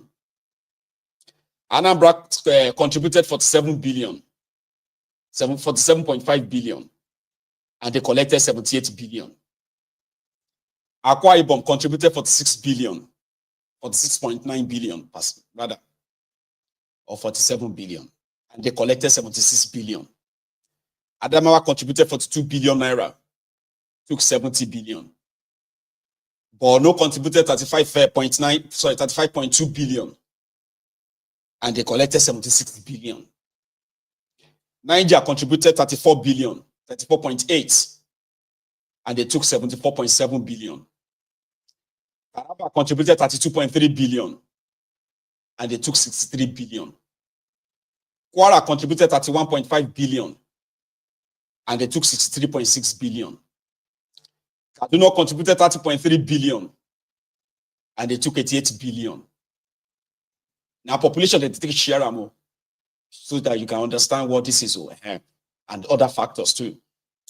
Ekiti contributed 29.5 billion, collected 63.4 billion. Jigawa contributed 28 billion, collected 76 billion. Benue contributed 26 billion, 26.5 billion, and they took 75 billion. Ogun State contributed 26.1 billion in VAT and collected 72 billion a year. Sokoto contributed 25.9 billion and took 71.9 billion. Gombe contributed 25.4 billion and they took 62.7 billion. Ebonyi contributed 25.1 billion, took 61.4 billion. Kogi contributed 23.6 billion, took 68.7 billion. Plateau contributed 22.1 billion, collected 67.8 billion. You see, this extra they are collecting are from Lagos. The money from Lagos, Rivers, and Oyo. These are the money they shared to them. So, and without this money, these states, They won't survive. They won't. They can't. Yobe contributed 19 billion and they took 61.7 billion. Bauchi contributed 19.5 billion, collected 77.4 billion. Zamfara contributed 17.8 billion and they took 67.8 billion. Nasarawa contributed 15.8 billion and they took 58.1 billion. Enugu contributed 15.3 billion and they collected 67.5 billion. Osun contributed 14.7 billion, took 68.6 billion. Ondo contributed 13.8 billion, collected 68.5 billion. Cross River contributed 9 billion and they took 64 billion. Kelby contributed 8.7 billion and they took 66.5 billion. Abia contributed 8.6 billion and they took 63.7 billion. Imo contributed 4.3 billion and they took 70.7 billion. That's 6 states of Nigeria. So if there is no sharing of money, the contraption will cease to exist. And also, if there is going to be any tax reform per se, you need a restructuring. Now, I'm just using your own standard here, apart from all of us that believe that we should just break up the entire place and people should run their own affairs themselves. If you can turn your resources to wealth for your people, again, that will be up to you. Okay? And if you can't, that also is up to you. What you make do with your resources is up to you. And the reason why they don't want this contraption for all of us to go our separate ways is because of this sharing of money. Sharing, let's share it. And also, you see, these lazy criminals, they can also use Nigeria as collateral to collect the loans. They have no intention of investing in their people or intention of paying back. They do not have any plan of paying back any loan. Easy money. If this doesn't exist, Nigeria doesn't exist. So that's why I'm pretty much on the side of, if this is a true federalism kind of a thing, right? No state in Nigeria that is not really blessed with resources that can make wealth. There are states in Nigeria that can invest in electricity, right? And they can not only provide electricity for their people, they can sell this electricity to other neighboring states and make so much money to run the affairs of their own, of their own region. Look at Canada, for example, right? Canada, from what we have heard, contributes, you see, when it comes to the energy in America, Canadians or Canada contribute hugely into energy supply to America. America is like more populated than Canada, even though Canada is kind of like bigger than America, right? But that's not the point. The point is that you can use what you have, not only for yourself, you can use it for your neighbors too, where you can make so much money. And yeah, you can decide on all of that. You can invest in refineries because you have abundant crude oil. And you can make so much money from that to invest in infrastructure, in other things in your own state, and prosper your people.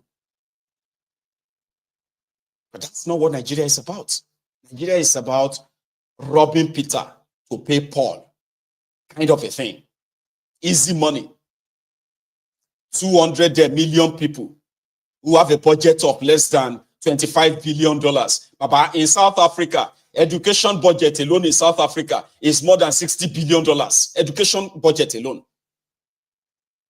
The whole country, they have budget that is over $200-300 billion. And what is the population of South Africa? Probably 80 million or so. But because you see these criminals, they would rather own these things, allocate it to themselves, right? And shrink the space of opportunities in the name of one Nigeria. So that's why you'll be having a tax reform, clinical reform, and nothing is being reformed. Nothing. Just the sharing formula is reformed.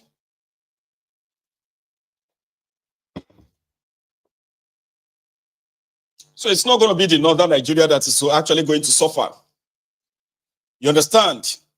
Every part of Nigeria will suffer with Tinubu's tax reform. Just write it down. It's just a matter of time. You know, I saw one senator from the eastern part of Nigeria complaining that Nigeria is investing in gas infrastructure, right? Where they are like piping here and there, but they are ignoring the eastern part of Nigeria. That is why the idea of, true federalism, restructuring of that contraption is kind of like a beginning, not tax this or tax that, by the way. You see, when people can actually do their own thing, their way, without a fake federalism where, tribalism, ethnicism, religionism, and all these things have decides, what is to be invested in and where, right?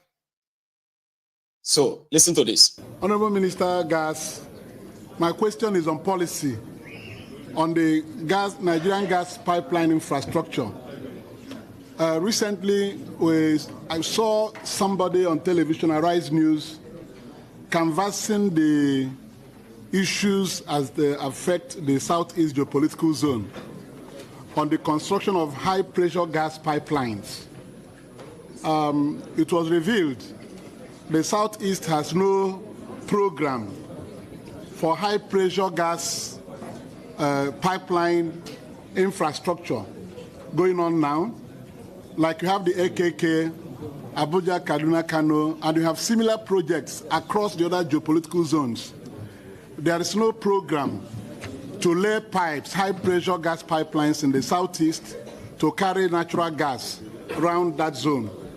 So since that revelation, our people have been gravely concerned, and they've been reaching out to us in the National Assembly to find out why the Southeast doesn't have that project. Is it in your program? When are you going to do that so that the same gas can be made available to the Southeast geopolitical zone for industrialization purposes and other purposes? Honorable. With a properly structured federal system, a senator doesn't need a minister to come and talk to them about how to tap into their own resources. Imo State, in the eastern part of Nigeria, has the deepest and highest deposit of liquid natural gas. Yeah, that gas that you can use in home, in your cooking and all of that stuff, right? But Nigeria is planning on how to continue to tap it and sell it up. And the people of Imo State having access to it. After Russia, where it has been, it's proven, the next place where this LNG is highly deposited, we are talking about billions of cubic liter, cubic ton. Go and Google it. Go on. Search for it. Right now. It's in Imo State, in the eastern part of Nigeria. But Imo relies more on the money they are going to share to them in Abuja. And they are sitting on a gold mine. They are sitting on a fortune that could prosper. Like, this is not even like a joke, right? With the deposit of LNG that they have in Imo State, the entire people in Imo State, the entire people in the eastern part of Nigeria, all of their population, put it together, they can choose not to work except if they want to for the rest of their lives. But the contraption has limited it enough that it is it's like the reserve of the oligarch in that contraption. Somebody will get it like willed to him or her and say, you, we give you this contract. You, go and take it. It's for you. And that person will say, hey, I'm taking it back from you. Yeah, you, take it. That's how they are sharing the resources of Nigeria among themselves, limiting the opportunity that could have been like a, a common patrimony for everyone. If you go to Ondo State, if you come to Ogun State, Ogun Waterside in Ogun State, right, has this huge deposit of this LNG as well. But no, they are willing it to themselves. You take it, you take it. Hey, you don't touch it, you don't, That's how they are running it in that place. So there's never a chance that a true federal system can actually, that's all you need, a true federal system. If you want this contraption to continue, a true federal system is what you need that can let people, right, access their own resources, develop it themselves, prosper their people, right, and then pay some taxes to the center.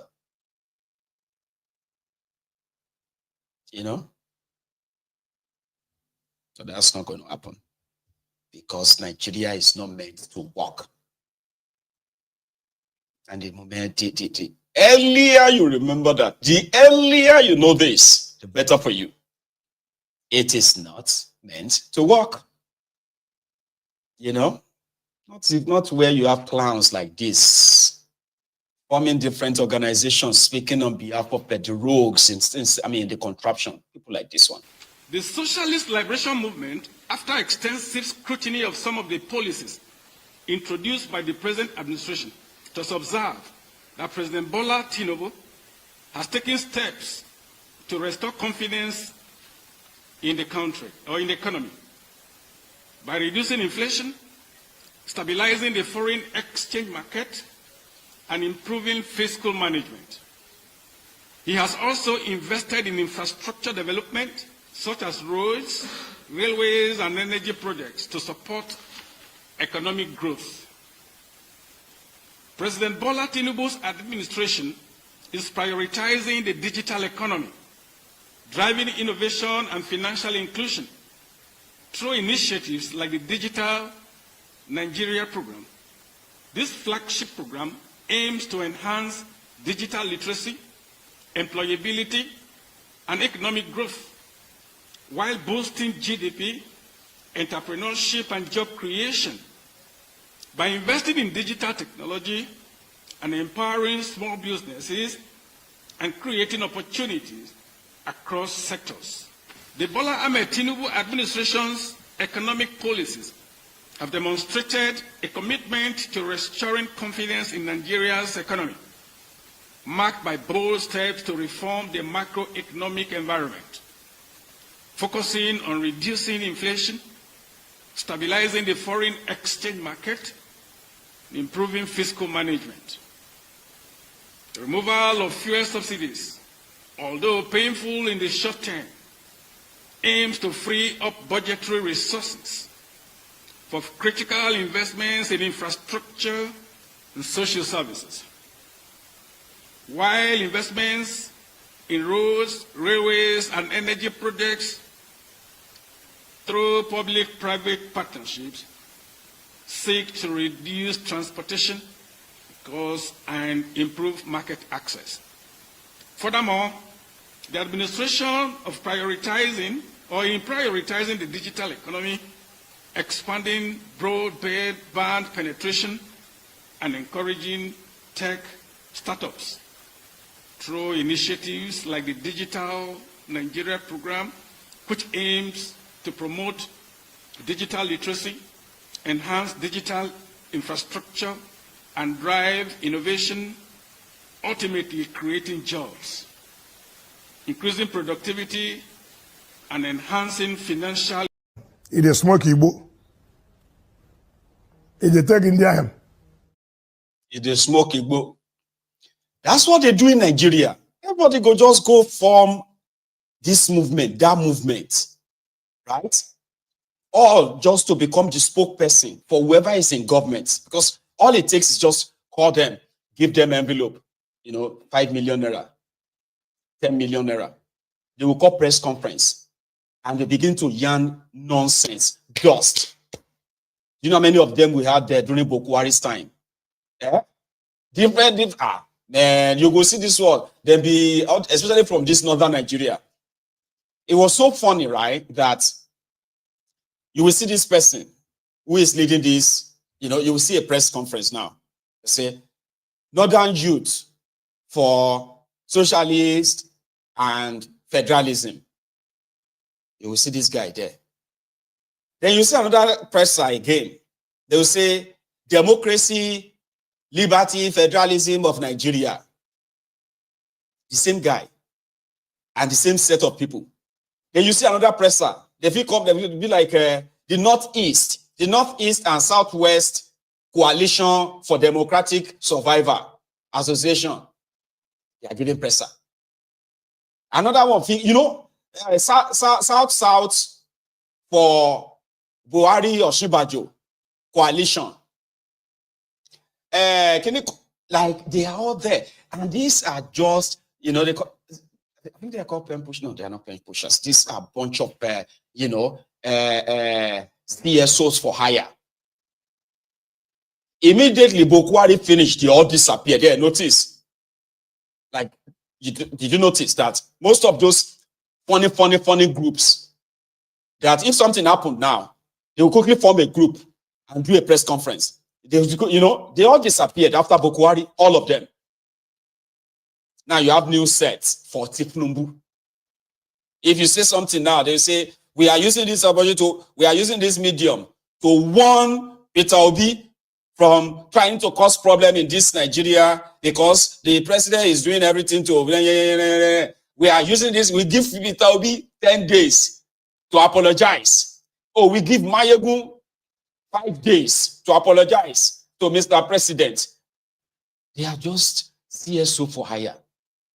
Bunch of lunatics whose job is to look for the crumbs that falls from the table of these rogues. And then they have the media on their side. There was this young boy, right, that used to stage a counter protest against anything. If you organize, end police brutality, you will see him in Abuja. He will lead a protest and say, the Abuja indigenous people. Nigeria is not real. Anyway, I am going to open my line, okay? Because somebody told somebody who is very close to me that I have not been taking calls and they feel concerned. They said I don't talk about, you know, concerning the issue or something anymore. So they said I have not taken calls for a while. But the thing is that I've not really been feeling well.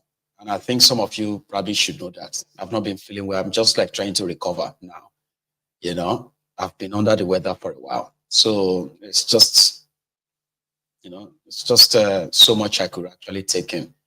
And I just don't want to leave all of you hanging in the cold like, oh, where is my ego? If not, I would have been away for like maybe 10 straight days.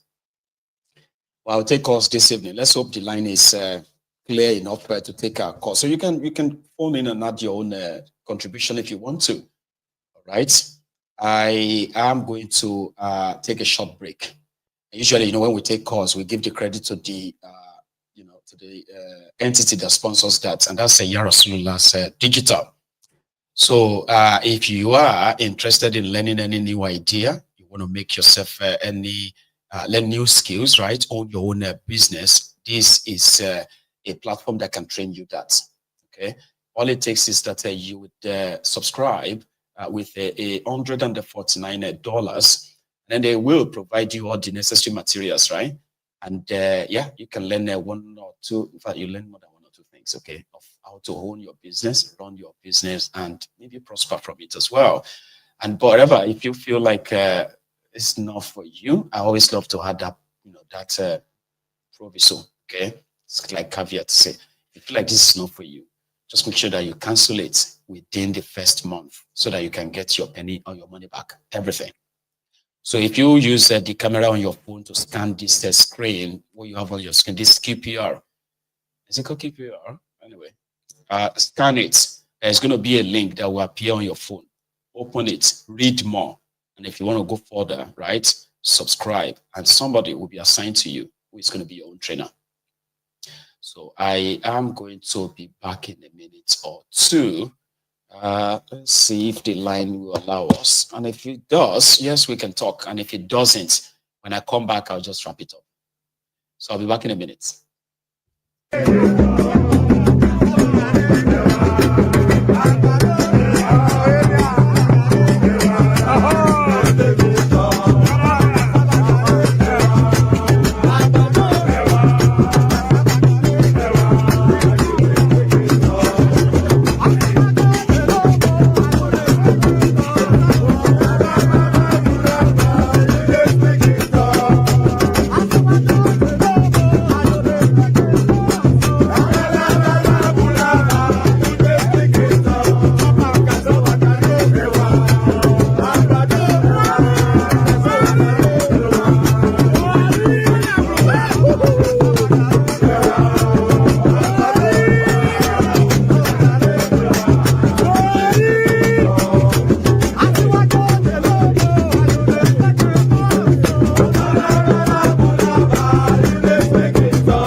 Thank you very much, Jari, my man. I can take calls. No, I'm fine. I'll be fine. I mean, the worst is over. Okay. The last, the last 10 days or more has been kind of like a mixed for me. All right. And I am somebody who understands his body. Like you should understand your body. There are sometimes that you feel like, even though you want to do something, but you're like, nah, I'm not doing it. No. Here you get. And just like to some of you as well, okay, we have become like a community. I won't lie to you. For years, we have built kind of like a bond. Sometimes a lot of us, once you check the time, you're like, what time is it? It's Mayogun o'clock. Mayogun o'clock. So, and if you tune in and you're like, where is Mayogun? Oh my God, what am I going to do for the next 2 hours now? Where is Mayogun? So I feel like that too. But sometimes when my system says no, I don't force it. So yeah, I'm very much okay. As long as the line allows us. So here is my first caller this evening. And I bet this is a Prince. My king. Yeah, Prince from Sweden. How are you today, Baba? The king, I'm good. I'm very loyal. I'm good. I'm very loyal.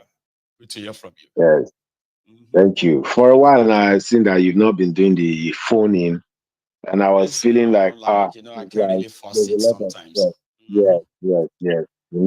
You normally force yourself to do this program because people have gotten used to it. And even though you are sick, you still come on the screen because you know that if you stay away, a lot of us will be sick. You get like, no, let's be real. Some people don't understand it, okay? Like we have become so like accustomed to this. Like some people have actually set it as part of their routine. Once they check the time, like, Mayogun should be live now. Man, I'm running late. So if they come around, they're like, where is he? Oh my God, where is he? It's true, Baba. It's true, Baba. Most people are doing, they cannot do. They need that money in their place of work, but because the work is stressful, they use your program to reduce the stress. There are people who have told me that already. Like, now your program and they take care of.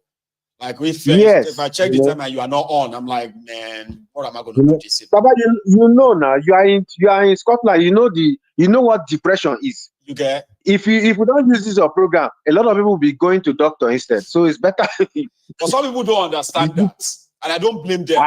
But when I see in Europe, I see those who are like a true Templars here for years, people they get worried. No, They will be sending me messages. Are you okay? They will be sending messages to people they know about, and they know like they are closer to him. They will be like, what happened to him? We've not heard from him in the last 2 days. Where is he?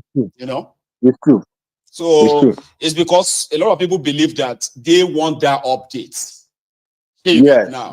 And it's been, I mean, I've been filling that gap for a while. So some people may not kind of value it, but there are those who actually really value this. We value it. We value it as well. Thank you very much. As usual, you have given us a very super program tonight. You know, where the one I just retained in my mind most that is coming to my mind is this list that you just read, the list of the VATs. You know, it's too pathetic. It's too pathetic. It is too pathetic. You know. I mean, some of these states are poorer than what you can imagine, and it's because of the way Nigeria is structured. Exactly. It's not that these states can be viable. It's not that they can be rich, but they will never be viable. But the clause of the new greed, the greed of the politics that we have. Nigeria's politics is the one that suppresses 99%, so that the 1% will just maintain collecting rents. They don't want the country to explode with a lot of ideas, creativity, and investment. There's a lot of investment. The country is still virgin. Even this electricity they are talking about, if they change the laws, people will come and invest in that electricity, and there will be light everywhere. But they just want to be collecting rent. How can people be? And they will be going up, junketing everywhere, looking for the fund. Is it not that same guy that destroyed the property in Lagos? That has gone to Enugu State now. Yes, the same guy. Have you seen? Yes.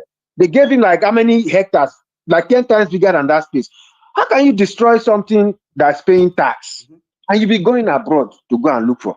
So that list that you call now, that list is too pathetic. Imagine what will happen to Nigeria where there's sunlight. The sun in Nigeria says sometimes it's making people enter inside a house to wait until evening time. With that kind of sun, they cannot build a safe country where investment in tourism can sprout all everywhere. Investment in real estate, people can be confident enough to come in and say they want to invest. Investment in all these other industries that will generate VAT for all these states. All these states are mini countries now. There are some countries that are not up to 500,000 people. And there is no state in Nigeria that is less than 1 million people. No states. There's no state that's less than 1 million. So there are viable states that are being killed by this year kind of politics that we have. A president wants to have superpower over everything.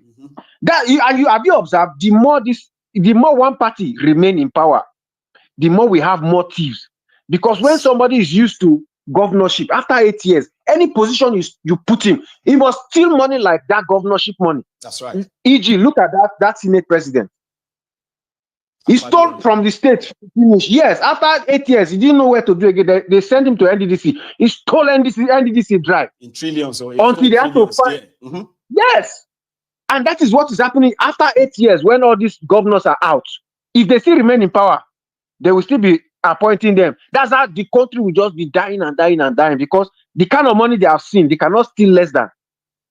They cannot steal less than. And it is them. So they will be appointing themselves. Covering themselves up.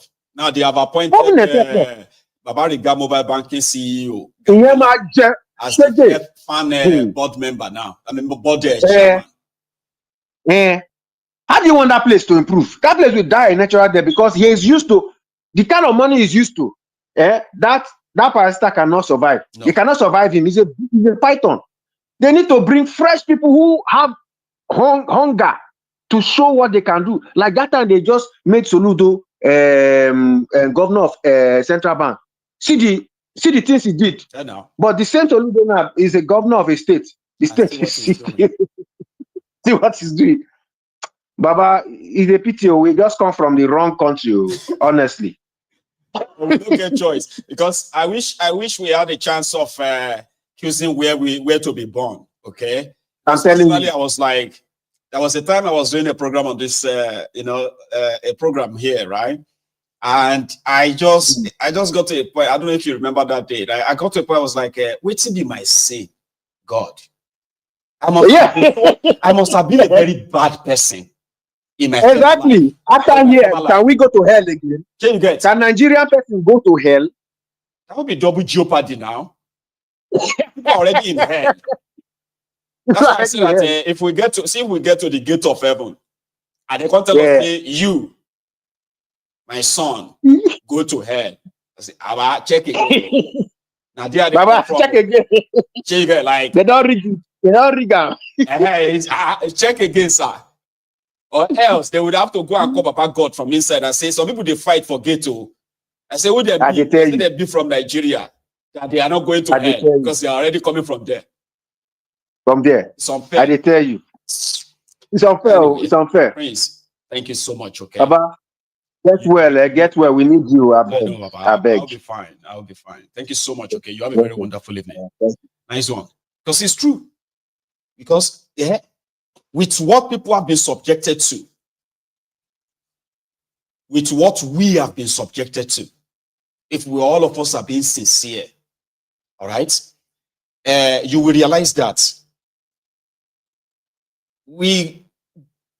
thank God that we don't look like what we have been through. But if you see what people are passing through in that place, it will be very unfair. If heaven and hell, we can't get to that gate where they could tell us, say, this way to, you can't see the person where they the border. Can't they tell you, say, this way to, say, which way to where? Say, hell. Say, now there they come from. Say, well, this way to, say, look at everybody. Hello there. Hello, Mr. Mayebu. Hello, sir. How are you? My brother, I remove cap for you. Same. Thank you so much, Oba. You are doing well, my brother. Bless you. Only God will pay you back. Amen. Oh. I bless your family. Amen. And yours too, Baba. Thank you, my brother. Thank you. God bless you. You see, every day when I watch you, my brother, I dey cry for my country. I dey cry. You know, I don't know where we go start. If you talk about like the thing where you talk today about these people where they steal our mineral resources. It's very painful. Somebody will come up say, we know person where they do this one. We know person where they do this one. Because them too, they are crook. Their hand is not pure. If you shout too much, they go tell you, say, hey, sit down, we'll see your own case here. All of them get case. Imagine where the rulers, the people where they head of government, all of them get 1 or 2 cases to answer. Yeah. Criminals are pointing fingers at other criminals. And the citizens are watching. Like, okay, who will come catch these criminals now? Now the thing, the country where we say the rulers are criminals. How do you expect good things to come out, my brother? It's impossible. It's impossible. Of course. Patriotic elements. They don't have any loyalty to Nigeria. No. They just love to sensationalize the whole thing. Make it sound like, you get that, you say, okay, you are telling us now. Who is expected to actually act on all these things? Me? What power do I have? But you have that power. Why are you telling us? Why are you not doing something? Yes. Because when if you look that video where you play that time, when the Shomole they talk, they tell the person where the defense man, they listen, the man say, they take notes. It's laughable. And I won't tell you one thing again. You get what I read for news, they say France. Now France go sponsor, they go do one what they call them geographical this thing for Nigeria. You know what that mean? What? They won't just pick up where mineral day. They will go all around Nigeria, say they won't do one geographical, say if you read news or something. Yes, something like that. They call it a geo mapping or something like that, yeah. Yes. That thing identify which resources is where and where mineral resources is where. Yes. Now the thing. And people where they lead us, they don't be saying some of them they know what in there. But like I said, they're all criminals. And they are no pure because they don't feel shout. If you shout, they will tell you, say, my brother, look, you get money here, we'll go talk. You know, and like Amechi said, Nigerians, My brother, any country where we say rule, where person no fit talk, you know fit shout, you know fit, my brother, that country no go good. I tell you, and if you shout, Nigeria, they will say, Benny, don't kill yourself. Oh. Don't kill yourself. This shout where they shout, my baba. You better take care of your own family. You'll be like, yes. Imagine how many of our soldiers they die. Imagine how many of our soldiers they die every day. You know, go hear them for news. Nobody they talk them. Their family, they go just send them out from barrack. As you are watching this broadcast this hour right now, there is a report that today in Kaduna, they've killed 7 soldiers. 7. Today, just as you are watching this broadcast right now, 7 soldiers have been slaughtered, and then they said 22 people have been kidnapped already in Kaduna today. No ceremony. They will say our soldiers are trying. The government is trying, Jari. Why don't you talk about the ones where they killed the terrorists? I was like, but they already pay people to tell you that one. So how come they themselves are not telling you that they lost 7 soldiers today? Are those soldiers not human beings? Are they not Nigerian soldiers? Or they will say that will make the government look bad. So the people, the lives lost, no really matter. What if that person is your brother? If that soldier they killed, one of them is your own family member, would you still say it's going to make government look bad by announcing it? You get one video where I send you. You get one video where I send you, where Chinese people, where they mine. The police, army go arrest them. Police, they with them. No, police go arrest them. Army, they with them. They protect them. They fight with the people who can't arrest them. This platform, 2 or 3 weeks. Yes. And now imagine a country like that. We're fighting. Can you imagine? Protecting the Chinese. At a point, he was even holding the army to protect us. Yes. Nigeria to finish, man. Look at it. Nigeria is finished. Nigeria is finished. It's irredeemable. Irredeemable. Yeah. My brother, I tire. We will keep saying this, and like I said to a lot of people, I am just a teacher. I like that title, a teacher. Somebody who wants to remind you why Nigeria is not working and why. In case of tomorrow, you say, if you want it to work, it simply means all of us will first agree that this one must be dismantled. That is when we can say, okay, let us start all over again.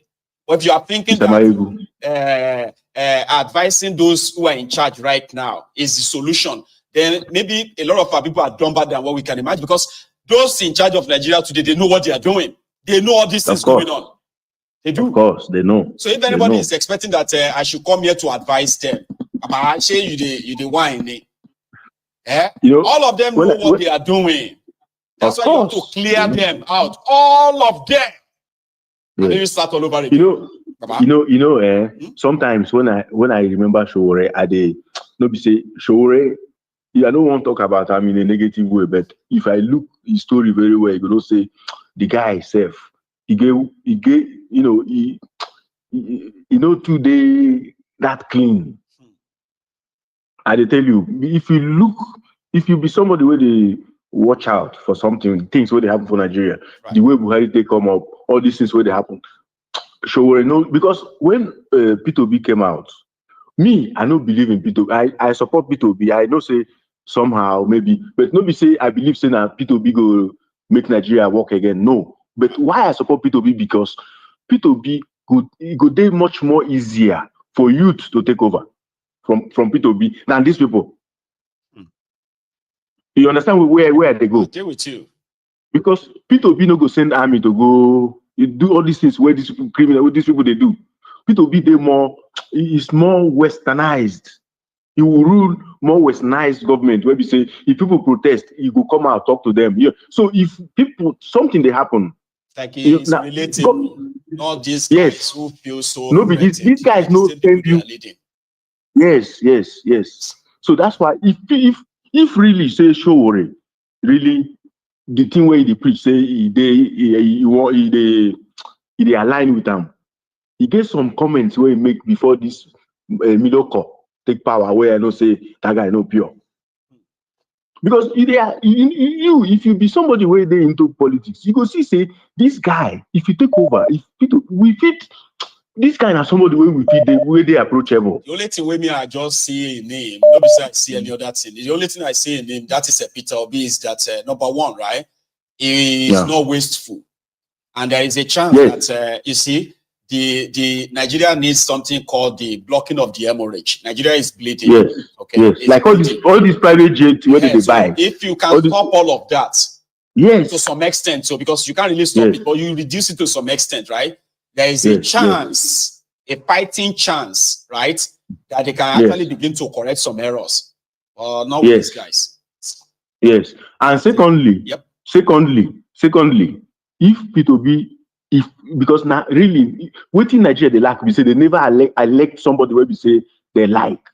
All the people where they rule them now in position. So if once you elect somebody where we say that people vote for him, the person go work for the people. But if you're in position, if they work for who put them there.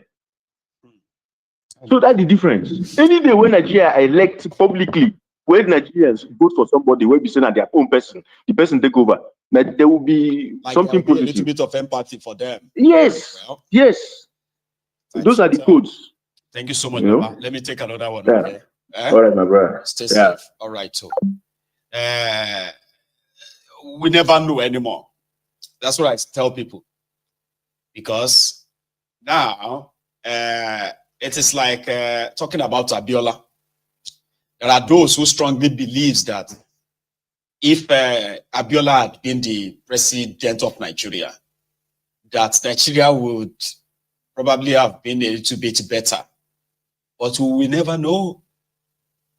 No, we will never know. And if we all of us begin to look back when we started digging into history, so we discovered that, or even though we may be wrong, right? We discovered that Nigeria would have actually been worse off as well. If you begin to look at who are the friends of Abiola, who are this and that, who are like, what did they participate in to show to you that it was going to be better than them? It's obvious that it was never going to be better than them. He is as corrupt as them. But we will never know. He never became your president. So, you know, we have to give that to him then. And say, well, since he never had the chance, so therefore we can't, and we will never know. Similarly with this Tinubu, sorry, 1 second. Similarly with this Tinubu, if to say Tinubu didn't become your president, today, some people will be telling you that if he was Tinubu, Nigeria would have been better now. You get that now? Yeah, some people will be saying that if he has been dusted genuinely and the election really counted last time, they will probably have said that, if it was Tinubu, if it was, now he's there now. So we have to use Peter Obi and say, if it was Peter Obi, it would have been a different ball game. We would never know. Here is Chris. Hello. Hi, Mayego. How are you doing? I am very well, sir. How are you? I'm okay. This is Chris. That's Chris. Sir Chris. You're live. Everybody can hear you, sir. Yeah. Okay. Yeah. Nigeria is irredeemable, like the last caller said. And I don't think we should use Kolu to say who knows what P2B would have done. Okay. We elected, Nigerians elected P2B. Everybody knows that. He was the choice. Obviously. He was elected. He won the 2023 election. Everybody knows that. So he would have lead Nigeria to a place where we'll begin to see the future. These guys do not mean anything good for Nigeria. They don't. Nigeria is gone. Nigeria is gone. Now, everybody is talking about how do we move forward. We cannot move forward with these guys. With the likes of Tinubu, with the likes of Wike, with the likes of all of them. We cannot, Nigeria cannot move forward with the kind of leadership rulership they are giving to Nigerians. They don't mean good for that country, and I mean, their actions. It's time for actions shows. With the actions are in the yes. Now they want to sell Nigeria to the French people, and the Chinese is all over the north mining the gold and all the mineral resources there, and nobody knows what is happening except the politicians. We do not know how much they have collected from these guys.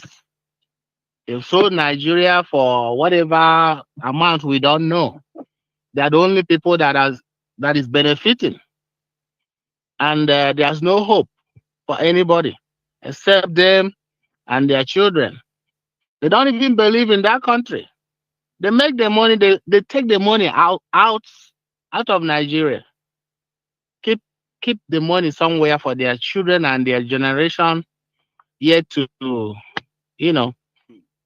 and the rest of Nigerians, whether you live there or you're outside, we still have to go back to Nigeria.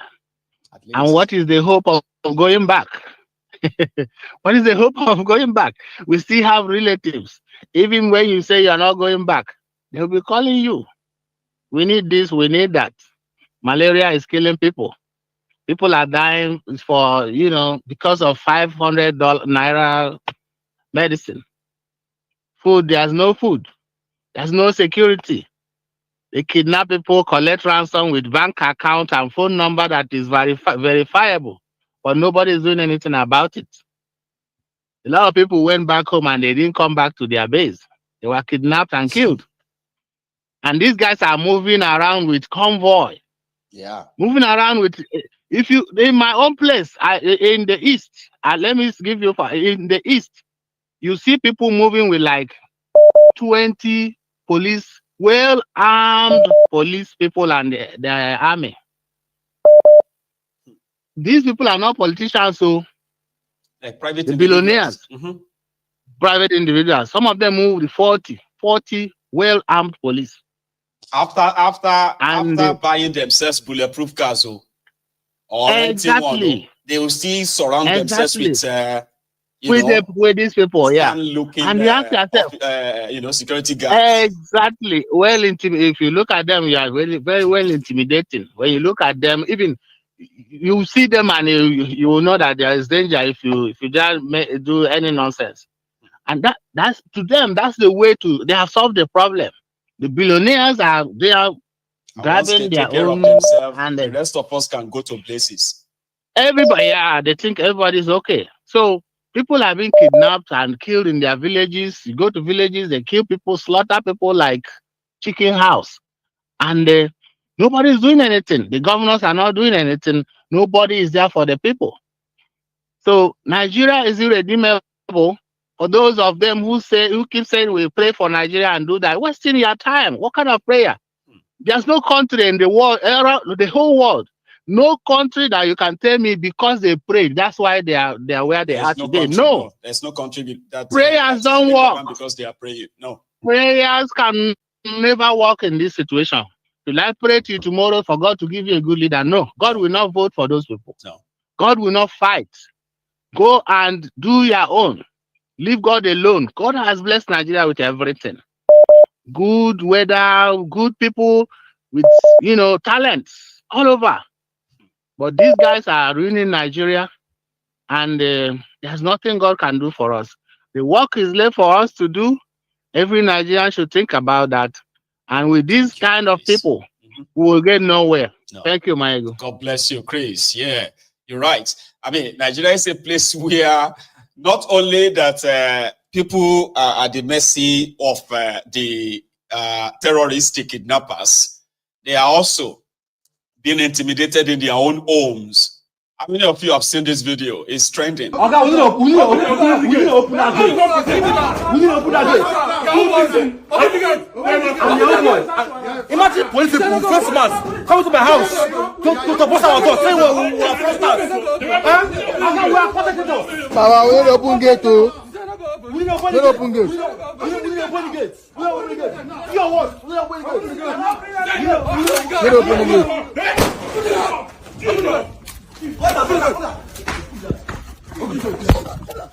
Jesus Christ. Get down. Get down. Get down. Get down. Get down. Get down. Get down. Get down first, bro. Go inside. Go inside. Go inside. Wait. Jesus Christ. Make us. Wait, fish him down. No. Jesus. Make us. Wait. Guy, wait. Push up. But the way my guy. Jesus Christ. Hello? My phone. Jesus Christ. How far you hear me? Hello? Jesus. No, don't bring it. Come over there. Go back. How far you hear me? How far back? Show. We didn't play beside. Get some. Okay, What a country. Air Force One. Yes, Baba. How are you, Baba? Good evening. Good How are you doing? sir. I hope you feel better. Well, I am. I mean, if you look about this, I've become so bushy. I've actually have to go and get some shaving done tomorrow so that I can look better. Because I feel better. Yes. Thank you for asking. Yeah, good to hear that. Baba, I just want to say something real quick because I've been following for a while, and one of the things that draw me more and more, that I want more, is my is the truthfulness and the uniqueness, the standard of your show. Our Yoruba, thank God you're Yoruba man. One thing Yoruba show in Koko. We need key secondly. Now, why am I saying this is that when you talk about Sowore get some skeleton in his cupboard, like the caller that called. Maybe I didn't hear him very well, but I think that's what I can deduce from what he said. I have listened to Sowore many times. The man speak like, you can kill me now, I still have to say what I got to say. And he also always stand by the truth. Okay, I'm not saying it because he's from Yoruba tribe or whatever. Now, at the same time, when Sowore also speak, Sowore will dent Obi because he believes that regardless of what Obi stands for, Obi is still part of the establishment. And anybody that is part of that establishment, Sowore won't give them any free pass. I know. But if we want to do comparison, I think we should have a standard. Okay? Because comparing, for example, Kolu with Obi, it's like night and darkness. I know. Now you denting Sowore, that Sowore is not all that who he is, that he must have something. What if you don't have anything about Sowore? I've been hearing this over and over again for your show, Baba. Let them bring it out now. Because when these guys, recently this guy spoke on the TV show, when he carefully and decisively dish out how Easterners have been treated. And more reason why there can never be peace in that nation if they are not given any chance. Even though they are not in any way causing any trouble, rioting, or causing any insurrection or whatever. I don't know if you are following what I'm trying to say. I am with you. I think it's because of the way, those who have kind of like followed Peter Obi, all right? And those who have followed Sowore as well. I think the crux of the matter is that, they seem to be wanting the same thing, which is the Nigeria that works for everyone. So when Sowore turns on Peter Obi's supporters or followers, they don't take it. No, they don't take it lightly. So the only way of pushing back is to, it's kind of like to attack Sowore himself. Now it's like those who are going to say Peter Obi is corrupt, but without any evidence to back it. So similarly, yes, Peter Obi supporters will say, no, Sowore also is working for the establishment, because that's why if he is not, he should be on the same page with Obi. This level, I mean, look at this balanced kind of like ground is what we have not been able to find between the two camps. You get that now? So, and it's unfortunate that at the end of the day, this antagonism between the two of them is to the benefit of Tinubu and his gang. Do you get that now? So yes, I do. And you know, that's what I found about the whole thing. When I see people talking in defense of Sowore, right? Only few are really fear in their what do you call it, in their expression, where they will instantly say, oh, Obi is all right. Okay? Sowore is all right. But when you see the Sowore supporters, the way they fire at Obi, it's like Obi is a pretender. Obi is this, Obi is that. Right? And similarly, when you see the Obi supporters, the obedient, they just feel like Obi is, Sowore is fear, while they all look for what to kind of say negative things they can say about them. So I don't think that is going to end anytime soon. I don't think so. I mean, because for me, the danger there sometimes would be in regards to their followers, you see what they believe in them. Because if you come out now today and say, they can't find a common ground, they can't. The thing is that the obedient themselves don't really, to me, I don't think they have problems. Their reaction is to always what Sowore says about Obi. And to be fair, right, it is like Sowore presents himself like is the only option, and accepts Nigerians in their millions choosing, all right? Whatever anything else they choose, it's just same of the same. Like we said, Obi is a friend to all this establishment. He's one of them, okay? However, to Sowore, I can't sit with people who is part of the establishment. I can't. And he maintains that. He maintains that. He does. Yes, he maintains that. He said, I will never dine with you, wine with you, and never did. And we'll never do that. I know. So that simply means that since the two camps can't actually agree, right? So there's never going to be a time that a stronger kind of like opposition will emerge to unseat Tinubu and his gang. So it's to their own advantage at the end of it all. No, that will never happen. It won't happen. That will never happen. No. Anyway. It will never happen. Let me take another. Okay, Baba. You have. Yeah, sorry. Okay, Baba. Yeah, you've spoken your own truth there. So let me see if I. Hello there. Did I get you or did I miss you? Sometimes the line. Sure. I mean. You are in, Baba. How you doing? If Adeola from Canada. Hey, that is a chief. Chief Adeola. How are you? Happy New Year, sir. How are you? I'm very Happy New Year. Thank you, sir. How are you? Now we are entering a very interesting time. Yes, we are.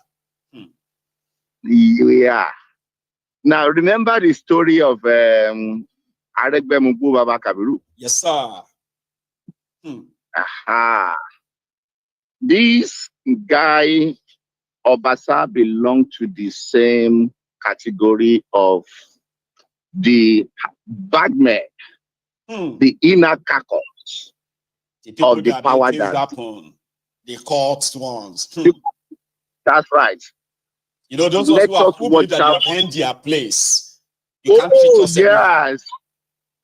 The implosion we are praying for will happen internally. Baba. The impoverished people will not make the change that we are looking for. It is the people among themselves that will bring the liberation that we are looking for. The Roforofa fight is about to start. It is. If the CNC is clever, we will know in the days to come. You can see the way he left Aregbemugo to just be himself, and that is the only way out. If he tackle Mudashiru Obasa the same way, we will see a new dawn in Nigeria. And it is not contesting his power. Go back to PDP. They are on a power. Yes. They have so much power that the movement, Egbere Jolantan, it all started from Yaradua, then to Jonathan. That was when the bubble busted. It is internal self-destruct button that will give room to the external forces. APC is on the verge of that. I have said this before. I said Tinubu may rig himself in 2027, but APC will remain the same after that. It will not be the same. And by the remember that he lost the election in Lagos and drag them to 2031, they will become history by then. Everywhere will implode by then. Exactly. Because they would have reached the zenith of their political power of it is us. It is either us or nobody else. Then they will destroy themselves. Nobody else. Exactly. That is what is going. That is what is going to happen. Now, on another note, I want to call your attention. You mentioned when you spoke about Omoyele spoke about mining and all those retired generals involved in illegal mining, and he said they know them. You know them. We know them. We know them. You said you know them. We know them. We know them. That's what he said. But look at the strategy here. There is a reason in the petroleum ministry. The CNC is the minister. That's right. In the mining and solid mineral, his right-hand man, Dele Alake, is the minister. God bless you. Wow. In another strategic ministry, his cousin, the former governor of Osun State, the Blue Marine Economy, is the minister. I'll rest my case here. Thank you and have a very good evening. Think about that. Thank you so much for stopping by. That's interesting. Indeed. I have said this before on this platform as well, because I got that from somewhere, that the difference between Tinubu and Bokwari is that Bokwari and his gang, when they had their chance, they came in, they robbed Nigeria blind, and they left. For Tinubu, it will not only rob Nigeria blind, it will institutionalize himself. It will build his hegemony at that federal level that it will never leave. Even when he is no longer in that power, it will never leave. And that's exactly what is already playing out little by little to consolidate that state capture. Hello. Hello. Sir. Good evening. How are you? I'm very well. Oh. How are you? And how is the family? Well, we are surviving. Oh, we thank God. How is yours? We are fine. Grand. Yes, very fine broadcast. As always. Thanks, Papa. Shitty man. What was he talking about? He's always going to bring out history and to talk rubbish. Even they use Wikipedia some of the time. You go read them. They can't go this sound like somebody. Somebody is nice. Intelligent. He talked about Nigerian being the largest population in the world in the year 2050. So what does that got to? Is it according to his partner now? Is there statistics we go chop? Without the chopper now. So if he got to 250 million that is anticipating, what is the planning put in place Is it just to be the largest population Africa black country in the continent of Africa that he wants to? So what are you going to do with that? What is it, of what help is he going to be to the African continent or to Nigeria? Of what help? Now, this man ruled Borno State for 8 years. He did. He was talking about Elon Musk thinking of how to build a railway from London to America. Meanwhile, he didn't do one thing tangible that you can see. You know, so these people, in fact, Nigeria, like people have been saying, it will never, Nigeria will never work. Not now, not tomorrow, not ever. It will never work. Sunday we go do better now. From Saturday we will start seeing the sign. You see, I'm not saying that this guy should be magician. For example, right? For example, let's say right now, as you and I, as we are talking here, Nigeria is currently constructing, for example, like Egypt did. Nigeria is constructing a 100,000 megawatts power plant across the country. Maybe you know, say in another 5 years they will complete them. Say Nigeria will have electricity. So you can begin to say, in 5 years' time, once they complete this, so the whole country will have 24 hours electricity. That is futuristic, isn't it? Oh, Nigeria is constructing 5,000 kilometer railway, fastest railway that will circle the country, and it's going to be completed in 2030. So you will say, in 5 years' time, if they complete that, I can leave Enugu and arrive in Abuja in 2 hours. I can leave Abuja and arrive in Lagos on a fast train. I can arrive in Lagos in 3 hours. Here you get, but there's nothing going on per se.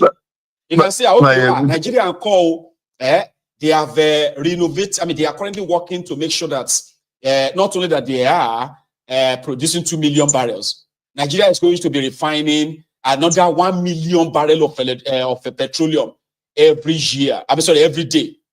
Okay, you see, from where they say they have renovated their refineries. What they are finalizing now is how to get those crude oil to those places. You can see in 5 years' time, these are futuristic things, Abi, that you can sit down and say, if they complete them, they will create more than 15 million jobs. There's nothing like that. You don't drink too much. I'm just saying that this is the kind of thing that is called futuristic. Now, this kind of thing you can look and say, by 2050, when population hits so and so, infrastructure good day to cater for them. They don't get anything going on, nothing. Just talk. Even me when I be prophet self, I can predict Nigeria because what has been happening from the time of independence up to date. In fact, if I have to project Nigeria from now to 2050, I think Nigeria will be the Stone Age period will be better than what Nigeria will be now. Nigeria won't even exist again by 2050. Things continue like this. I'm just saying because even the Stone Age people together. Although, we'll be honest, right? How they want to take all down together? Because you know something, with this greed and all this selfishness, this divisiveness that is existing right now, this bunch of leaders, they are just busy doing nothing. It's just like a child building up a Lego. After building the thing up, they scatter everything. Yep. You know, maybe you build a Lego from morning till night. You know, and then you are just busy building the Lego. Every hour you have built something, and in the next 1 minute you destroy everything. So Nigeria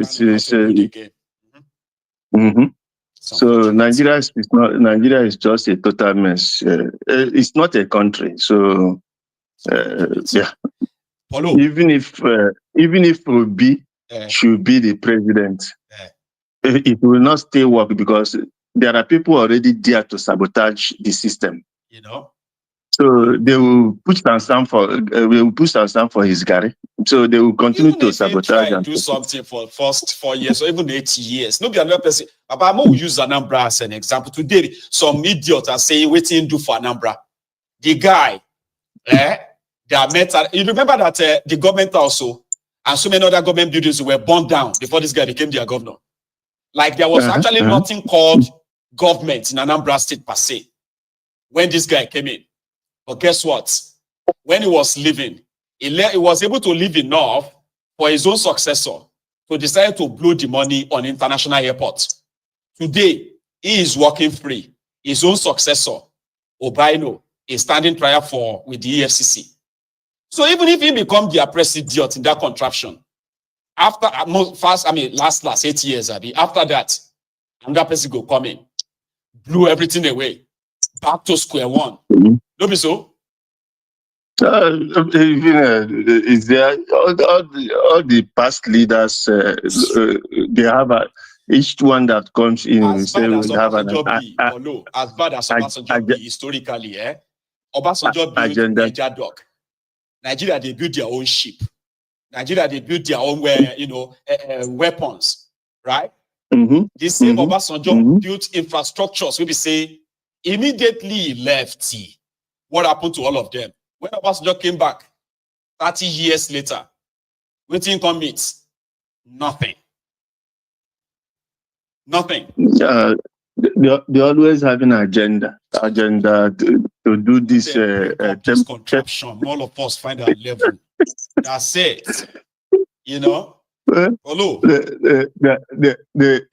Nigeria is not a nation that you should be praying. Any person praying for Nigeria is wasting his time.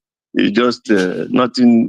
It's not going to do anything. We are too deceitful people. We are just so deceitful. In fact, before I go this evening, I'm going to put back the video of that professor. What's his name again? Fagbon or so. The man who told all of us to stop. There was a video you played. I think was it in the afternoon today or yesterday. Yep. You know, the one that was talking. I think is the video you are talking about. It must be. It must be. The man said all of us should stop pretending. There's nothing called Nigeria. Yes, that's the video. I'm going to play it. I'm going to put it back on. Olo. Okay. Thank you so much for your time. Take care and God bless. And you too. You have a good evening. Yeah. So I have a clip. All right. One moment. I'm going to go look for it. It is a very, very sincere, submission of a man that said we should all stop pretending that we are one country. The earlier we stop pretending, the better for all of us, because we are not one. The ideal thing right now that Tinubu and his gang can do, Dr. Fakbo Ndarada. I call him professor, because it was like so succinct in his presentation that I couldn't take those his words off my head since I listened to him, all right, on that program on Arise. We can continue to pretend and kind of begin to, continue to give this false, expectation. Like you see, Nigeria is a Kinecon, we can make it work. We can continue to pretend. There are those who know the truth. No matter how long we try to hide from it, by trying to provide solutions that almost everyone seems to have suggested. The only thing that a lot of people don't want to kind of accept is the fact that we are not one. And there's nothing wrong in that. We will still be neighbors. We will still run our affairs in such a way that, Baba, sink or swim. Sink or swim. Swim or sink. We will not have to blame anybody for our shortcoming or our failure. If we succeed, we share the glory. If we fail, we share the blame. But this time, it will be within us, among us, not transferred to Hausa, Fulani, or Igbo, or Yoruba. No. There's nothing wrong in that. And that is what they don't want us to think like. No, don't talk like that. is let us just hope, let's pray that Nigeria should work. Meanwhile, Nigeria continue to claim the soul of our own citizens. So, Dr. Faponda is a long listening. You don't go yet to sit down there. See, don't leave yet. All right. I want you to listen to this. If you have not heard it, even if you have heard it before, listen to it again. There are so many issues on this matter. The first foundation to lay is that Nigeria is not a united country, despite all the pretenses. We are not South since 1914. It has not changed. The North, at the flip of a switch, they are able to shout Northern interest. The Southerners are laid back, hoping that, oh, we are civilized. We don't want to talk about tribalism. Tribalism is at play. We are pretentious about this matter. Look, the North has taken us for a ride for too long. They foisted federal character on Nigeria over 40 years. They foisted quota system over Nigeria over 40 years. Have they benefited from it? Only the tiny clique in the North is holding the whole country to ransom. It's enough time for Nigeria to wake up. We are not together, North plus South. Now they are talking the elite, the few elite in the North. Like if feeding bottle is going to be removed from their mouth. That's what they are doing. They are shouting. They are forming a group now. Lead of Northern Democrats. The governor of Abuja was talking. They won't be able to pay salaries again. They won't be able to do that. Look, the North has damaged Nigeria fundamentally with this attitude. Who are the Nigerians who are now Japan now? They are Southerners. The South invested in education massively in the 50s and the 60s. The products now are being driven out of Nigeria. Can you find the Fulani man in London or in New York practicing medicine, practicing engineering? It's Yoruba, the both Southerners that are marginalized. It's time to call the bluff of the North. Not because we even support what Tinubu is doing, but we have to converse about Nigeria. Nigeria is not, we are pretentious. Let's go to the brass tacks. That's why we are calling for regionalization. The North is separate from the South. That's just the truth. That's just the truth, unless we are deceiving ourselves. All right, Dr. Fakunda. It looks to me like a lot of people might consider your submissions a bit concerning. You know, the way that you are addressing issues that have to do with the northern part of the country.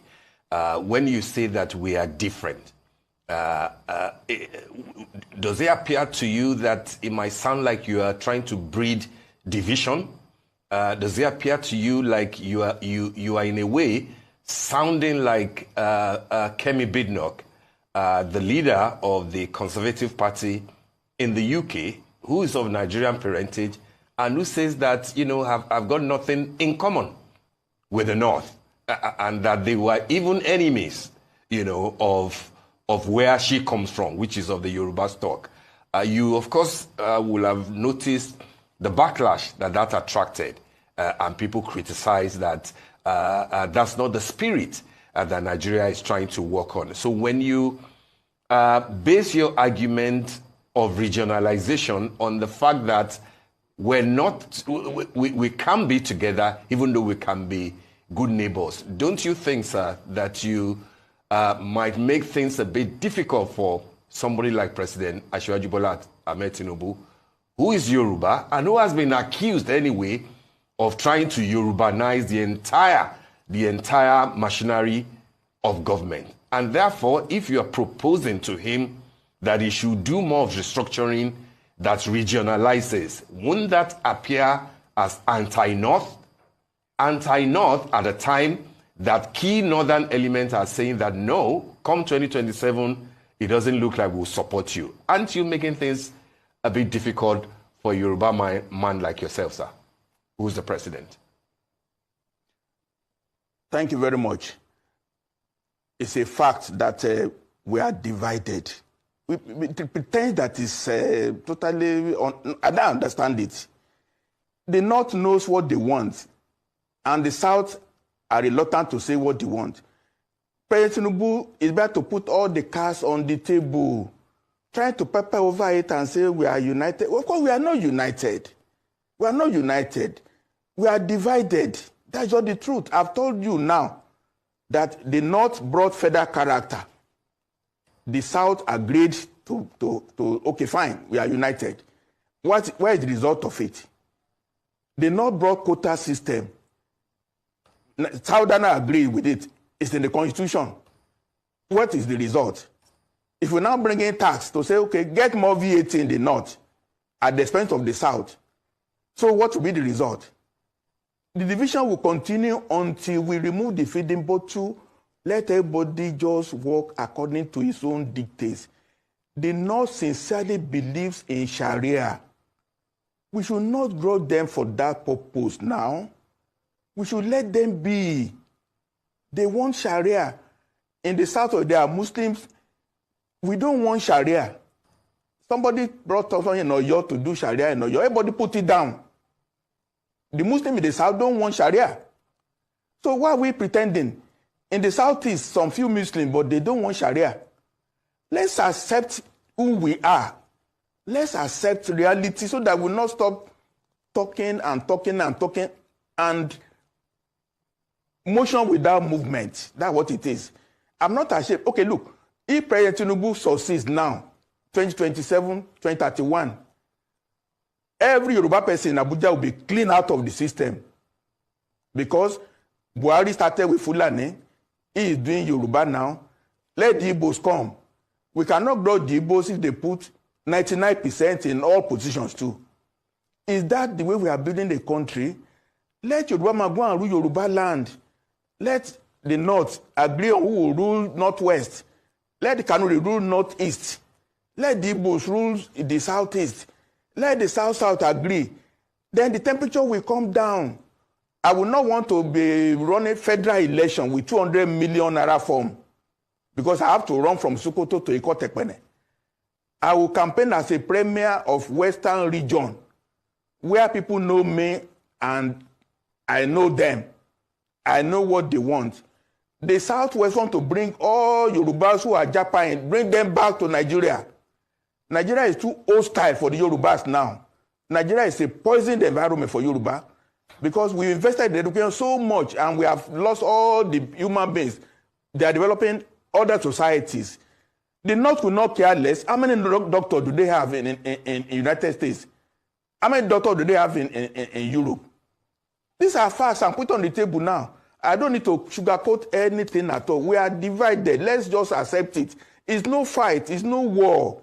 The North will come up on their own. We will respect each other. But this matter of trying to play some games, President Tinubu is better. In fact, if he runs only one time and he brings this temperature down, his name will go down in history. But if he does not do anything in the next 6 months about restructuring, and he goes to use all the money to run election in 2027 and he wins, and then what?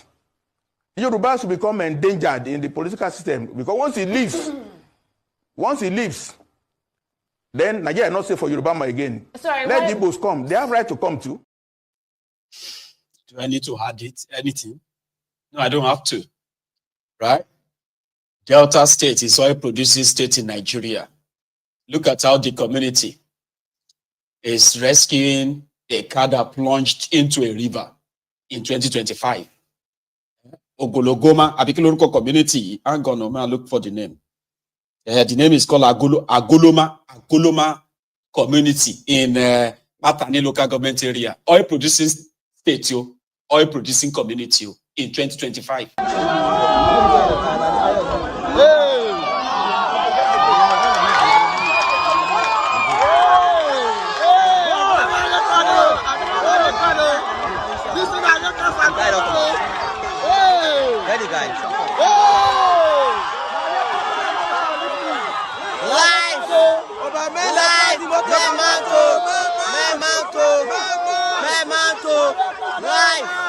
These guys are good. Life.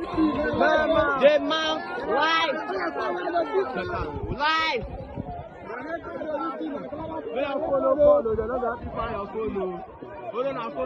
Live. They can't snatch, guys. Move. In 2025. Well, our time is so far gone. I'll leave you to your own thinking on the matter raised tonight. Enjoy the rest of your evening, okay? I'm going to see you again. Meanwhile, remember, like this broadcast, share it, and I will see you again. Good night. Good night.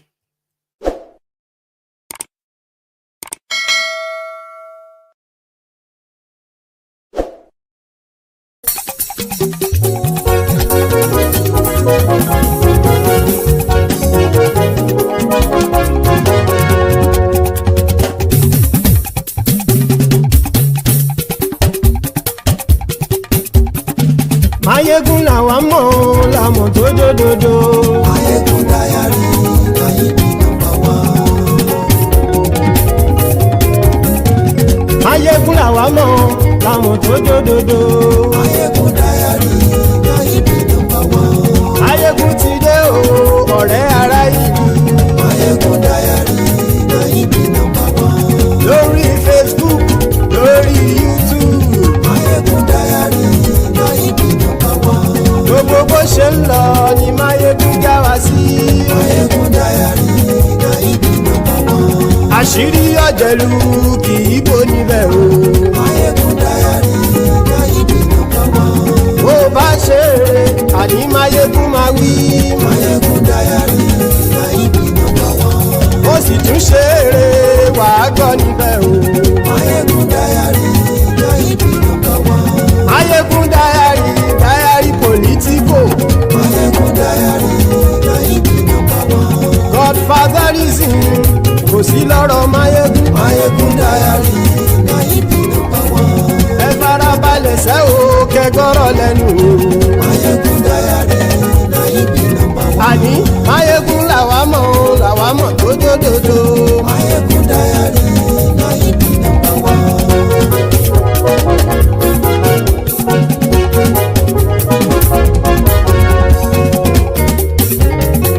Àní ẹ̀sùn ràkì. Mayegun ti dé. Mayegun ti dé. Ọ̀jẹ̀lú ẹ̀sùn ràkì. Mayegun ti dé. Àní ẹ̀sùn ràkì. Mayegun ti dé. Lórí Facebook. Mayegun ti dé. Àní ẹ̀sùn ràkì. Mayegun ti dé. Lórí YouTube. Mayegun ti dé. Àní ẹ̀sùn ràkì. Mayegun ti dé. Bọ́ bàbá gbé wúrẹ́. Mayegun máa wí. Àní ẹ̀sùn ràkì. Mayegun ti dé. Ijó ìgbádìyẹ. Mayegun máa wí. Àní ẹ̀sùn ràkì. Mayegun ti dé. Pẹ̀sìdó bá rúfin o. Mayegun máa wí. Àní ẹ̀sùn ràkì. Mayegun ti dé. Gómìnà kówó jẹ. Mayegun máa wí. Àní ẹ̀sùn ràkì. Mayegun ti dé. Ọlọ́pàá tí ń darí bá. Mayegun máa wí. Àní ẹ̀sùn ràkì. Mayegun ti dé. Aṣòfin tí ń rúfin o. Mayegun máa wí.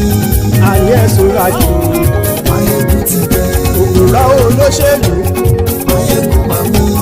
Àní ẹ̀sùn ràkì. Mayegun ti dé. Ọ̀jẹ̀lú ẹ̀sùn ràkì. Mayegun ti dé. Àní ẹ̀sùn ràkì. Mayegun ti dé.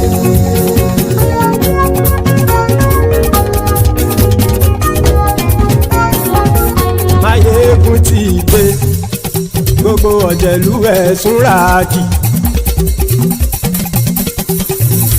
Mayegun ti dé. Gbogbo ọ̀jẹ̀lú ẹ̀sùn ràkì.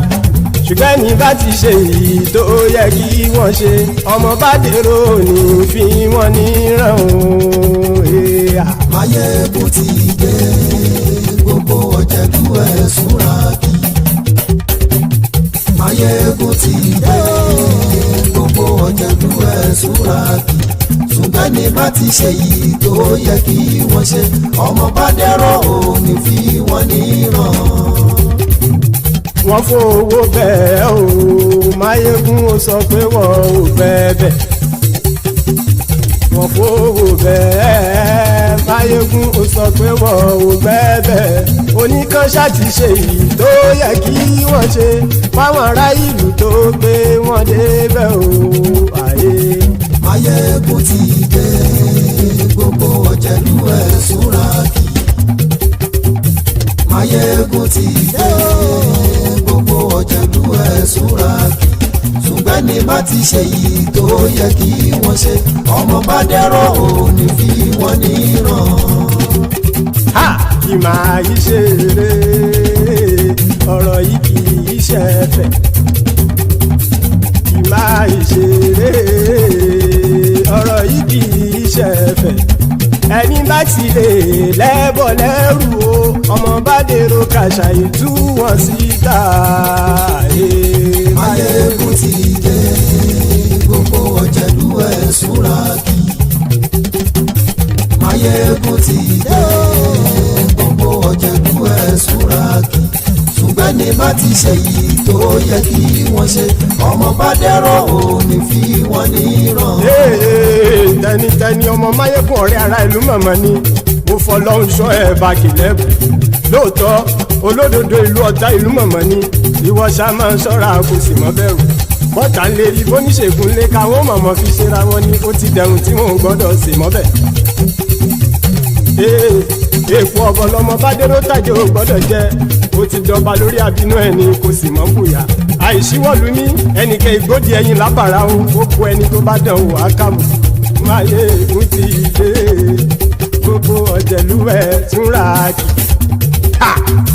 Máyégún ti dé gbogbo ọ̀jẹ̀lú ẹ̀ túnra kì o. Ẹni bá ti ṣe yìí tó yẹ kí wọ́n ṣe ọmọ bá dèrò òní fi wọ́n níran o. Máyégún ti dé gbogbo ọ̀jẹ̀lú ẹ̀ túnra kì. Máyégún ti dé gbogbo ọ̀jẹ̀lú ẹ̀ súnra kì. Ṣùgbọ́n ní bá ti ṣe yìí tó yẹ kí wọ́n ṣe ọmọ bá dẹ́rọ̀ ò ní fi wọ́n níran.